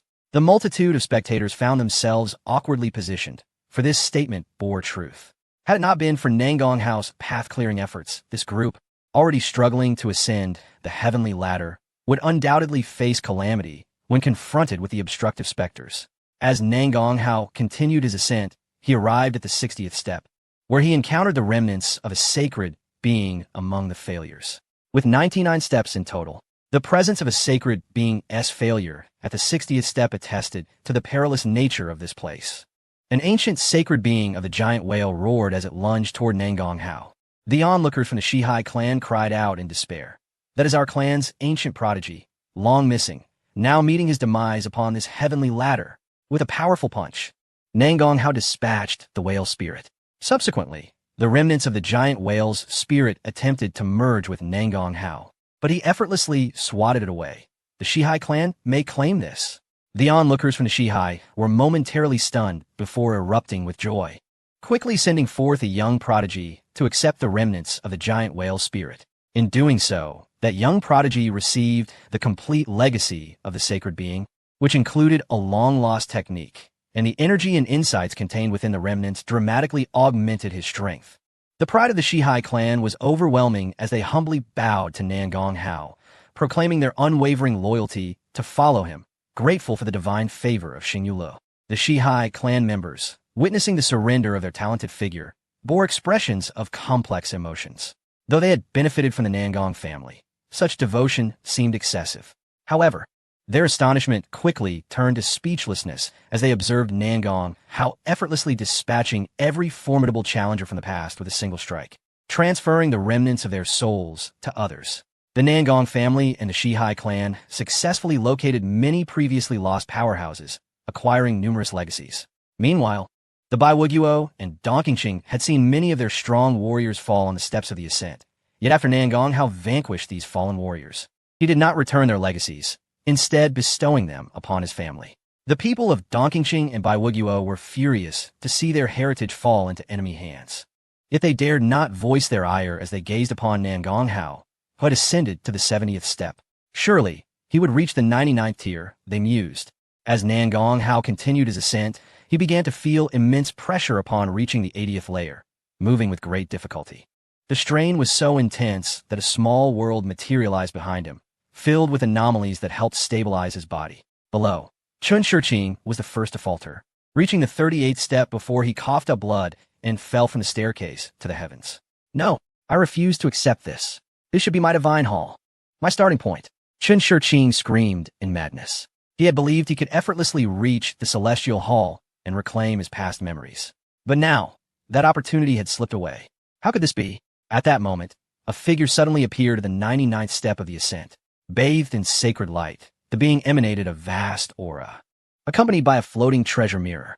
It was the Sacred Light King, a formidable quasi-emperor from 5 generations past, whose radiant physique was unparalleled, capable of annihilating all with a single sacred mirror. Gasps of astonishment erupted from the crowd. Upon seeing this figure of his past, Chun Shiqing was filled with ecstasy. This was indeed his previous incarnation. The Sacred Light King had not perished on the staircase. Rather, he emerged from the celestial hall to welcome Chun Shiqing inside. In a flash, the Sacred Light King darted towards Chun Shiqing, eager to impart his legacy. Observing this, Nangong Hao laughed heartily. I've been waiting for you. Shadow One, strike. Shadow One, having received Nangong Hao's command, had been tailing Chun Shiqing and located the Divine Hall. However, he did not ascend the staircase, but remained poised at the side. At this moment, the destined child, Chun Shiqing, was calling forth his previous self. Shadow One unleashed a devastating force, sending Chun Shiqing careening away, grievously injured. Meanwhile, Nangong Hao leapt and seized hold of the Sacred Light King's form, exclaiming, "Get down here." The onlookers were left in stunned disbelief. This extraordinary individual could even leap upon the staircase. The Sacred Light King roared in fury, "Mortal, release me." A tempest of sacred light erupted, transforming into countless divine weapons aimed at Nangong Hao. Undeterred, Nangong Hao unveiled a cerulean chain, the Qingxi Suotian chain, the 5th of the heavenly punishment divine bodies chains. The crowd gasped in shock and anger. Was Nangong Hao truly so audacious as to attempt to break his own chains using the power of a former quasi-emperor? The Sacred Light King's assault struck Nangong Hao, causing him to spit blood. However, it failed to shatter the chains, as anticipated by Nangong Wushuang and others. If a quasi-emperor could break the chains, the Nangong family would have long since intervened. Realizing he had overestimated the Sacred Light King's strength, Nangong Hao shook his head in resignation, saying, "You are too weak." The crowd froze in disbelief. How audacious to declare a quasi-emperor weak when you yourself are but a scorpion's tail, singular in existence. Having recognized the futility of leveraging the Sacred Light King's power to break his chains, Nangong Hao summoned several divine chains of order. Among them, 3 were of paramount order: the Order of Time, the Order of Causality, and the Order of Devouring, 2 of which he had acquired from the young supreme of the Fox clan. He now employed them to counter the Sacred Light King, continuously devouring his power. "You dare to consume me?" roared the Sacred Light King, his remnant soul seething with rage as he wielded his treasure mirror, intent on annihilating Nangong Hao. Yet at that moment, chaos emerged behind Nangong Hao, enveloping the Sacred Light King. This chaotic phenomenon could consume all. Although merged with the small world, it only grew stronger. Subsequently, the Yu Huang Seal, the Heavenly Eye, and the Dizong Binyuan Blade, Nangong Hao's most formidable powers, were unleashed upon the Sacred Light King. He aimed to retain this quasi-emperor's remnant soul. Chapter 127, Quasi-Emperor. You are insufficient, the Sacred Light King, of quasi-emperor caliber, was taken aback as he witnessed Nangong Hao summon chaos. A chaos body? No, it's an anomaly. How is this possible? You are not a chaos body. How can you awaken a chaotic phenomenon? As he was engulfed in chaos, numerous orders entwined around him. Enraged, he unleashed his own path, the sacred light path. This was the ultimate path that could lead to immortality. When cultivated to its zenith, one could transform into light, coexisting with the heavens and possessing omnipresence. Golden light surged, expanding relentlessly, striving to break through the chaos. You shall not devour me. I refuse to believe you can truly consume the power of a quasi-emperor. The sacred light king continuously infused his power into Nangong Hao. Although he was merely a remnant soul, his strength was still formidable enough to obliterate a saint king. Now, finding himself at a disadvantage, he was enveloped by Nangong Hao in chaos. He endeavored to use his overwhelming energy to break free. Yet gradually, the sacred light king noticed something amiss. He realized that Nangong Hao's body resembled an insatiable abyss, having absorbed nearly a third of his power without the slightest indication of rupture. Upon a closer inspection, the sacred light king discovered that Nangong Hao was cultivating, utilizing his power to enhance his small world. Initially, Nangong Hao's small world was a realm of restless spirits, eerie and sinister. However, with the infusion of the sacred light king's strength, it began to coalesce into radiant divine warriors. The small world now bore the interplay of day and night. By night, myriad spirits roamed, and by day, divine generals emerged. The realm was teeming with life, its power escalating to a new echelon, seemingly on the verge of becoming a complete secret world akin to that of a saint. Finally, recognizing the gravity of the situation, the sacred light king was filled with dread, desperately attempting to escape. Release me. The spectators below were left utterly dumbfounded. Even if this was merely the remnant soul of a former quasi-emperor, unable to unleash its full might, how could it be so thoroughly suppressed? Meanwhile, Chun Shiqing, who had tumbled down the staircase earlier, was engulfed in despair upon witnessing his past self being restrained. Stop! He cried, infuriated. The prize was so close, and only a fool would cease their pursuit. Nangong Hao forcefully absorbed the sacred light king's power, draining him entirely amidst his unwilling roars. Kirst Brat, I await you in the celestial hall, echoed the voice of the sacred light king from above. He still existed? This revelation astonished many beings. Had he not been absorbed? How could he still be present? Only those of formidable strength, like the other saint kings, understood the truth. This was the sacred light king's method of severing his 3 corpses. Upon reaching the saint king realm, cultivators attained a certain enigmatic state, allowing them to sever 3 corporeal incarnations from within their bodies: the good corpse, the evil corpse, and the true self corpse. This was akin to having 3 souls, with each severed corpse becoming a separate body, also referred to as an avatar. These avatars could possess their own thoughts and even cultivate. Ultimately, however, the 3 corpses would reunite, a process known as the Path of Unity, leading to becoming an emperor. The Holy Light King is a quasi-emperor, and thus he has vanquished all 3 of his corporeal forms. Chun Shiqing is the true self of the Holy Light King, while the benevolent body that was just devoured by Nangong Hao is one of the 3. The remaining malevolent body is still within the ascending heaven hall. The one who just made a fierce remark is that malevolent body. However, Nangong Hao paid no heed. He absorbed the power of a benevolent body comparable to that of a saint king, causing his strength to surge dramatically and his aura to expand boundlessly. The azure chains binding the heavens reemerged around him, clattering ominously, teetering on the brink of shattering, yet they remained unbroken. It seems that this 5th chain has reached a terrifying level of strength, one that cannot be shattered by mere human effort. Nangong Hao expressed his disappointment, lamenting, Chun Shiqing, your benevolent body is inadequate. Chun Shiqing, already gravely injured, was so incensed that he spat blood and fell into a stupor. He had been robbed of his opportunity and was mocked for his inadequacy. Is it not a universal truth that one must never claim a man to be lacking? How utterly outrageous! Yet, Nangong Hao remained oblivious to such sentiments and continued his ascent. Suddenly, a remnant soul of a saint king launched a ferocious punch towards Nangong Hao, a blow that seemed capable of obliterating anything in its path.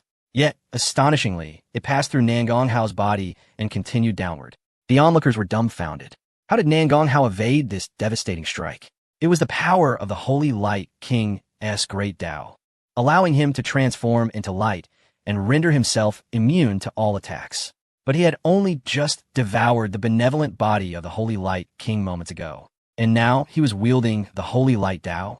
Such prodigious talent is incomprehensible. A young prodigy from Zhongzhou shouted in anger.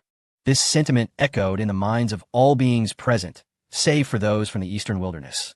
This was not merely a matter of laws or order, but rather the very essence of the great Tao.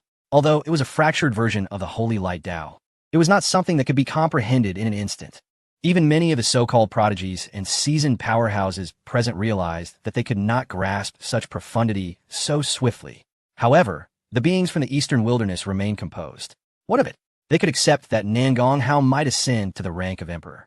After all, it was well known that had it not been for the obstruction of the Tianqian divine body, Nan Gonghao might have already achieved immortality. But the fact that Nan Gonghao could evade the attack of the Saint King was a surprise to many. Given his temperament, he should have charged forward, obliterating all obstacles in his path. Perhaps his earlier confrontation with the Quasi-Emperor had drained too much of his energy, and he sought to recuperate. It appears he is not an invincible myth. He too experiences fear. At that moment, Nan Gonghao's voice resonated. Third uncle, this Saint King possesses commendable powers. You merely lack a lifetime of enlightenment. Allow me to offer you a fortuitous encounter. With that, Nangong Wushuang ignited with fierce battle intent. And as the Saint King's punch came crashing down, he responded with a punch of his own. The clash resounded, and the obstructing Saint King was obliterated. Subsequently absorbed by Nangong Wushuang, it became clear to the others that Nan Gonghao was not afraid. Rather, he was granting opportunities to others. He was treating the ascending heaven ladder as a hunting ground, with these obstacles as mere prey. Not only was he hunting for himself, but he was also offering the spoils to others. The outsiders from Zhongzhou and the other peripheral regions exchanged complex glances. Truth be told, prior to their arrival, none had regarded the eastern wilderness as anything but a small, insignificant locale. After all, due to the obstruction of the Hongmeng Demon Sea, the eastern wilderness was more secluded than the other domains. In this vast expanse of the Guangyuan heavenly domain, the eastern wilderness resembled a remote village. Before their arrival, these celestial prodigies believed they would astonish all cultivators here, akin to an emperor gracing a humble valley.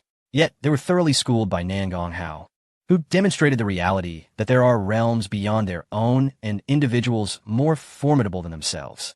In such a closed-off eastern wilderness, Nan Gonghao had grown to such an impressive stature. Had he truly been born in Zhongzhou, he would likely be unmatched at this very moment.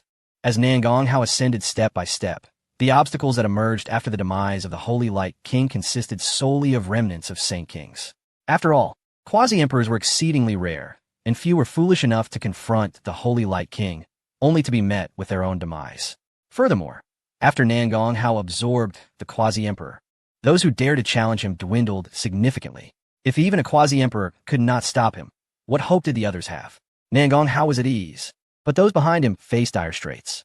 The obstacles charged towards them. Chu Xiaoyuan suffered the worst. At the 54th step, he encountered a peak Saint King and was struck down the ascending heaven ladder in a mutually destructive clash. The people of Dongqing City displayed expressions of regret. Yet, soon after, Chu Xiaoyuan's Qinglian sword body radiated boundless brilliance, with sword intent surging forth, causing other beings to retreat in fear. A saint-level member of the Demon Sea tribe scoffed, "I shall not retreat. Let us see what you can do." With a piercing scream, that peak saint-level demon was pierced through the heart by countless swords and met his demise. The surrounding beings were left in terror. From afar in Zhongzhou, a resonant voice echoed, "Qinglian sword body? Has it awakened the sword heart? I am the master of the 18th peak of the Zhongzhou sword sect, and I seek a direct disciple. Would you be willing to come?" The sword sect, one of the 7 foremost powers of Zhongzhou, is an ancient and immortal force that has produced more than one emperor, boasting immeasurable heritage. The sword sect consists of 19 peaks, each led by an extraordinary master at the Saint King level. These are not ordinary Saint Kings. Each master has once been a celestial prodigy, having contended for the throne and survived. Without a doubt, the 18th peak's master possesses the strength to easily crush the 4 immortal powers of the eastern wilderness. Although the disciples under this 18th peak master are numerous, none have yet been selected as direct disciples. To be accepted as a direct disciple of the 18th peak signifies that Chu Xiaoyuan is destined to become a peak master of the sword sect, a figure of immense repute. Most importantly, being a disciple of such a powerful sect, which has produced several emperors, would significantly ease the path to becoming an emperor. The people of Dongqing City were naturally ecstatic. With Chu Xiaoyuan joining the sword sect, they need not fear the Nangong family encroaching upon Dongqing City any longer. Chu Xiaoyuan reined in his sword intent, his gaze sharp as a weapon, and solemnly declared, "I accept." Upon hearing this, the people of Dongqing City, whether present in the Hongmeng Demon Sea or watching from afar, could not help but stand tall, filled with pride. With a thunderous crash, Sun Bangyan also fell from the ascending heaven ladder, coughing blood, yet he continued to fiercely engage in combat with a remnant soul of the Saint King. They exchanged punches and kicks, each blow landing with brutal intensity. The onlookers were astounded. Sun Bangyan was indeed relentless, displaying a fearlessness of death. Ultimately, it was Sun Bangyan, freed from the gravitational constraints of the ascending heaven ladder, who prevailed, annihilating the remnant soul of the Saint King. With a sigh of relief, Sun Bangyan absorbed the remnants of the Saint King. The next moment, a fierce demonic light erupted from him, a sign of acknowledgement from a former great demon. However, this was not the power of the Hell Demon King, but rather the primal force of the ancient gods and demons. Standing on the warship, Situ Rue sensed something and exclaimed in astonishment. The six-tusked elephant demon. Beside her, Qin Yin'er, who did not attempt to ascend the ladder, curiously inquired, "What is that?" Situ Rue replied gravely, "The six-tusked elephant demon is a terrifying ancient demon, said to possess immense strength, capable of shaking the stars with its roar and creating vast chasms with a mere step. It is a being used by divine entities to suppress hell."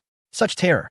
Qin Yin'er was somewhat taken aback, but soon remarked, "Surely it cannot compare to the power of my elder brother, Hao Gu, and his Earth Store Buddha." Indeed, Situ Rue nodded in agreement. At that moment, a voice emerged from Zhongzhou. "I am the supreme elder of the Shengma sect. That young man named Sun. Do you wish to follow me? I shall devote all my efforts to cultivate you." The Shengma sect is also one of the 7 most powerful forces in Zhongzhou. This sect is not much inferior to the sword sect. Their most esteemed method is to summon ancient or even primordial divine beings for empowerment, comparable to the divine realm. Now that Sun Bangyan has gained the acknowledgement of the six-tusked Elephant King demon, he has also caught the favor of the Shengma sect. Upon hearing this invitation, Sun Bangyan hesitated, saying, "Let me make it clear beforehand. I can join the Shengma sect, but if you ever become enemies with my master, I will withdraw immediately." The crowd gasped in astonishment. They never expected that even when the prestigious Shengma sect personally extended an invitation, Sun Bangyan would still dare to make demands. The Shengma sect was equally taken aback and angrily questioned, "Do you know who you are speaking to, young man?" Sun Bangyan sneered, "Not willing to comply? Umph. It is your honor that I am interested in you. Do not deceive yourself." The supreme elder of the Shengma sect bellowed in fury. However, upon hearing this, Nangong Hao, who was ascending the 92nd step of the heavenly ladder, paused and coldly glanced toward Zhongzhou. Is the Shengma sect truly formidable? The crowd collectively inhaled sharply. What was happening? Was Nangong actually going to confront the Shengma sect? After all, they were one of the most powerful forces. With a mere word, they could annihilate the Nangong family. Even if your family possesses 2 imperial artifacts, they have several, each capable of defeating 2 opponents. The Shengma sect's envoy, who had come to recruit Sun Bangyan, was evidently unprepared for Nangong Hao's challenge and was somewhat irate, exclaiming, "You dare to be disrespectful?" This invitation from the Shengma sect is an unparalleled honor. Nangong Hao turned back, fixing his gaze upon the heavenly ladder. Coincidentally, at the 78th step of the heavenly ladder, a remnant soul materialized. This remnant soul was enveloped by the power of ancient divine beings and was evidently a former disciple of the Shengma sect, a remnant of Saint King. With a leap, Nangong Hao descended from the heavenly ladder, stepping toward the remnant soul of the Shengma sect's powerful being. Nangong Hao delivered a powerful stomp, infused with the immense force of the heavenly ladder, crushing the remnant soul of the Shengma sect. Thud! The remnant soul fell face first onto the heavenly ladder. Subsequently, Nangong Hao's right hand coalesced with holy light, transforming into a long spear. Judgment of Sacred Light. Nangong Hao unleashed the divine technique of the Sacred Light King. Behind him appeared a divine phantom with wings, exuding unmatched sanctity and releasing boundless might. The winged divine figure grasped the holy spear conjured by Nangong Hao and forcefully plunged it into the back of the remnant soul of the Shengma sect's powerful being. Tragically, This powerful remnant soul, despite being a saint king, was obliterated without even a whimper. Nan Gonghao disdainfully dismissed the idea of absorbing the remnant soul's power, swatting it away and gifting it to Si-Tu Rue in the distance. The Shengma sect is nothing but this. Nan Gonghao scoffed sarcastically and turned, swiftly returning to the 92nd step of the heavenly ladder. Such dominance. The phrase echoed in everyone's minds. They could hardly find words to describe Nan Gonghao. He truly resembled a divine being reappearing in the world, treating the heavenly ladder, which countless others wished to ascend but could not, as though it were merely a stroll in his own backyard. Even the Shengma sect was infuriated. Their powerful remnant soul had been casually handed over to a servant girl. Young man, are you provoking the Shengma sect? Do you wish to erase your existence from the Eastern Wilderness? Came the furious roar from the Shengma sect. As one of the most powerful forces, they practiced the ancient powers of divine beings. Their pride was extreme. They had never faced such humiliation, which left them feeling deeply insulted. Chapter 129.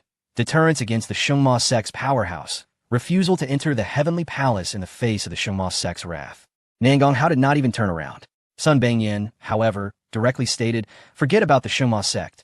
I have lost interest. I shall see just how resilient you both are." The Shengma sect's powerful voice was chilling. Soon after, a massive hand reached out from Zhongzhou, aiming to strike down Bema Academy. This was the action of the Shengma sect's powerful being, whose hand seemed to contain a terrifying world, devouring everything in its path and creating a vast expanse of chaotic void. It could be said that no matter where this hand fell, it would create a tremendous black hole, consuming everything. Even an immortal force would suffer immense losses upon encountering this strike. How much more so for a place like Bema Academy, which would likely be utterly destroyed. The faces of the many mountain lords and students of Bema Academy were filled with despair. They could not resist. This was not something human strength could withstand. It was as if a divine being sought to annihilate this world. The King of Hell allows you to die at the third watch. Who dares to let you live until the fifth? Even the four immortal forces of the Eastern Wilderness felt an innate sense of helplessness. This was the disparity. With such a terrifying Saint King attacking, unless Nan Gonghao returned in time, there would be no one to oppose him. Of course, the immortal beings from Dongqing City, Baiwuguo, and even the Shihai clan could unite to resist, but they were unwilling to intervene. They felt that Bema Academy had already become Nan Gonghao's private property, and no one was willing to assist in the defense. The imperial artifact of the Nan Gong family, the trembling heaven bell, had already begun to toll, wishing to resist. After all, Bema Academy was now the domain of their divine child. How could it be destroyed by Zhongzhou without losing face? Just at that moment, a vast white river appeared in the skies above the Eastern Wilderness. It was the River of Righteousness. This was a defensive measure left behind by the former master, a river of righteousness gathered from many ancient sages of Confucianism. I had anticipated that Zhongzhou would invade the Eastern Wilderness, but I did not expect it to happen so soon. The manifestation of the former master took shape from the River of Righteousness, his voice booming like thunder. All methods are empty. The River of Righteousness quickly ensnared the massive hand descending upon them. This was the hand of a Saint King, now rendered powerless. Then, the sage Mengzi leaped up, severing the arm of the Shengma sect's powerful being with a single stroke. Roar! Damn it! The Shengma sect's powerful being cried out in agony. Mengzi hovered in midair, coldly gazing toward Zhongzhou. The master has approved of Nan Gonghao as the new master. You shall not dare to take him lightly. Curse be it. Any being from Bema Academy had best never set foot in Zhongzhou in their lifetime. Otherwise, I will ensure your demise.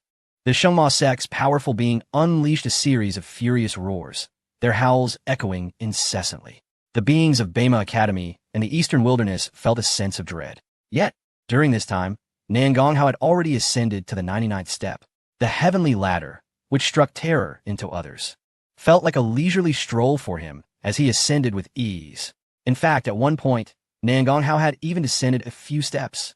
Now, he stood proudly on the 99th step, resembling a celestial king descending to the mortal realm, enveloped in rich Taoist radiance. His gaze swept across the myriad beings. Looking towards Zhongzhou, powerful being of the Shengma sect, reveal your name. The killing intent in his words was unmasked, striking fear into all. It was evident that Nan Gonghao sought to know the identity of this powerful being from the Shengma sect and then slay him. Had Nan Gonghao previously provoked, he would have merely been laughed at. After all, The Shunma sect is one of the 7 most powerful forces in Zhongzhou, not to mention the small and remote eastern wilderness. Even in the opulent and grand Zhongzhou, all beings revered the Shunma sect with utmost respect. However, at this moment, no one dared to ridicule Nangong Hao, because he truly ascended the Tiandian. This exalted realm appears only during times of great contention throughout the endless ages. Those who can enter the Tiandian include prodigies from various races as well as formidable beings from distant lands. Anyone who manages to step within ultimately becomes the pinnacle of power among the great factions. However, even the most elite among them rarely dare to claim they ascended by running. Nangong Hao is undoubtedly the first person in eons. Merely the fact that he ran up the Tianti and truly reached the Tiandian grants him the audacity to issue threats to the formidable beings of Sheng Mo Zone.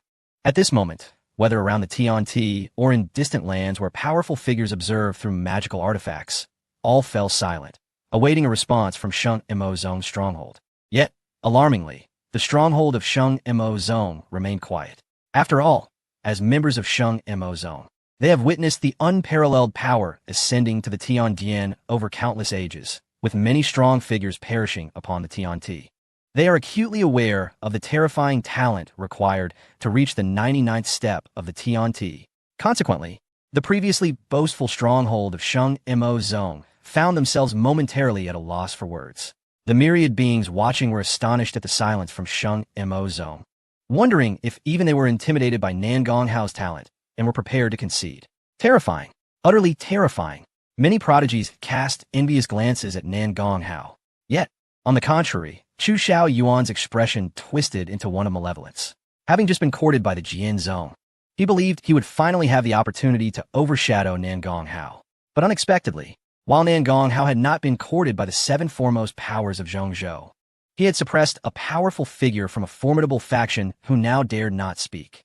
Nangong Hao, however, grew dissatisfied, standing atop the 99th step of the Tianti, waiting for a while. Noticing the continued silence from Sheng Mo Zone, he coldly remarked, "Unwilling to reveal your name? Very well. Then the entire Sheng Mo Zone shall share in the misfortune." Upon hearing this, the myriad beings erupted in astonishment. Had he just boldly declared war against Sheng Mo Zone? Even the stronghold of Sheng Mo Zone was infuriated, yet relieved at the same time, for the entire sect had been implicated. At least the injured stronghold of Sheng Mo Zone was now safe. "Young man, you are somewhat presumptuous." Another strong figure from Sheng Mo Zone coldly interjected. "Enough with the pretense." Nangong Hao retorted sharply. The crowd of onlookers was taken aback. How could he dare to admonish others for pretentiousness? Sheng Montak Tsung was furious, as they had always treated others with such disdain, even more so. Yet Nangong Hao was the first to confront them so directly. Ignoring them, Nangong Hao turned towards the Tiandian, commanding, "Open. Allow me to enter." Many onlookers were momentarily at a loss for words. How audacious of him to command the revered Tiandian, which countless beings sought to honor and even bow before. Just how far could this fellow's arrogance reach? Surprisingly, the Tiandian showed no signs of anger. Accompanied by a resonant hum, a beam of light emerged from the chaotic mist enveloping the Tiandian. This light seemed like a divine beacon, yet when it shone upon Nangong Hao, it did not draw him in. Instead, it forcefully repelled him, even pushing him down the steps. It appeared that the Tiandian rejected his entry. Chapter 130. Everyone benefits. A great war approaches. Nangong Hao was taken aback by the Tiandian's refusal. He furrowed his brow, contemplating who, besides himself, was worthy of entry. At that moment, he discerned a wave of consciousness emanating from the Tiandian. It is not yet time to open. Entry is prohibited. Understanding dawned upon Nangong Hao. It was simply not time for the Tiandian to be opened. No wonder he was denied entry. However, this was knowledge that only Nangong Hao possessed, as no one else had reached the summit of the Tiandian to receive such notification. Consequently, many beings believed that the Tiandian had rejected him. Some were astonished, some delighted, and others burst into laughter. Even the onlooking members of the Nangong family wore expressions of confusion. What was happening? So what if you've reached the summit? You still cannot enter. Xiao Peng Wang mocked from the 72nd step of the Tianti. Yet in truth, he had reached his limits, his body radiating intense divine light, his hair dancing in an invisible wind as if he were a rampaging primordial creature. The sound of chains echoed from his body. These were the Xing Chun Xian Tai chains, employed by Xiao Peng Wang for cultivating the Zhou Tian body refinement technique. Earlier, due to the constraints of these chains, he had been unable to engage Nan Gonghao in a fair battle. Now, witnessing Nan Gonghao ascend to the pinnacle, he felt discontent, the chains rattling ominously as cracks began to appear. Evidently, the pressure of the Tian Ti was refining his body, accelerating the process of his Zhou Tian body refinement technique. Nearby, a prodigy from the Dou Zhan Mo Yuan clan was undergoing a transformation. His fur twisted and split apart, luminous blood gushing forth from his body, releasing an aura of terrifying energy. Many beings looked on in disbelief, beginning to grasp the implications. Nan Gonghao recognized that the Dou Zhan Mo Yuan prodigy was practicing a legendary technique. It was said that the Dou Zhan Mo Yuan clan possessed a long-lost martial art, known as the Disha 72 Fa. This technique could make the Dou Zhan Mo Yuan clan's bodies as solid as rock, enabling them to perform various transformations and even harness divine abilities, such as the Tian Fa Xiang Di Jindo Yun. However, to master this technique, one needed to undergo layers of refinement and shedding of skin. After the demise of the clan's emperor, no one had been able to practice the Disha 72 Fa. Yet now, it seemed this prodigy was on the verge of mastering it. Indeed, as the Dou Zhan Mo Yuan prodigy shed his skin, he glared at Nan Gonghao, snarling, "This shall be my final shedding. Once completed, I will fully master the Disha 72 Fa. Prepare to wash yourself clean and await your demise." The crowd was filled with trepidation. The top prodigy of the Dou Zhan Mo Yuan clan was furious. He sought vengeance for his two brothers and aimed to eliminate Nan Gonghao. Crack! Before the crowd could fully process their astonishment, Xiao Peng Wang also underwent a transformation. The chains on his body emitted a sound of rupture, and a segment of the Xing Chun Xian Tai broke. Simultaneously, a brilliant light erupted from Xiao Peng Wang's being. The crowd gasped as they beheld Xiao Peng Wang's form shimmering like crystal, glistening in the wind, untouched by raindrops. Even amidst swirling dust, not a speck clung to his body. More astonishingly, even though the Xing Chun Xian Tai had not completely shattered, Xiao Peng Wang's power, though only partially unsealed, radiated an overwhelming force brimming with vitality, exuding the aura of a sage. Ha ha, this Tian Ti has at least enhanced my body refinement by a year. Though I can only unseal to this extent, it is more than enough to slay you. Xiao Peng Wang glared viciously at Nan Gonghao. It's over. Many onlookers shook their heads. If it were only the Dou Zhan Mo Yuan prodigy attacking, perhaps Nan Gonghao, who had created numerous miracles, might still possess the strength to resist. But now, with Xiao Peng Wang's power unsealed and the two formidable figures joining forces, all present knew that no one could escape unscathed in such circumstances. However, it was not only these two individuals who were benefiting. At the 80th step of the Tian Ti, the previously silent Bai Hu, the saber-toothed white tiger, was meditating, surrounded by a storm of metallic energy. It was said that the Bai Hu clan once had a divine beast guarding the endless southern constellations, a harbinger of calamity, embodying the metal element.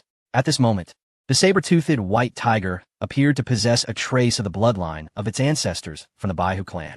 Its fur stood erect, resembling a multitude of golden iron divine needles capable of piercing through anything. Its tail swished, producing a sound akin to a tempest.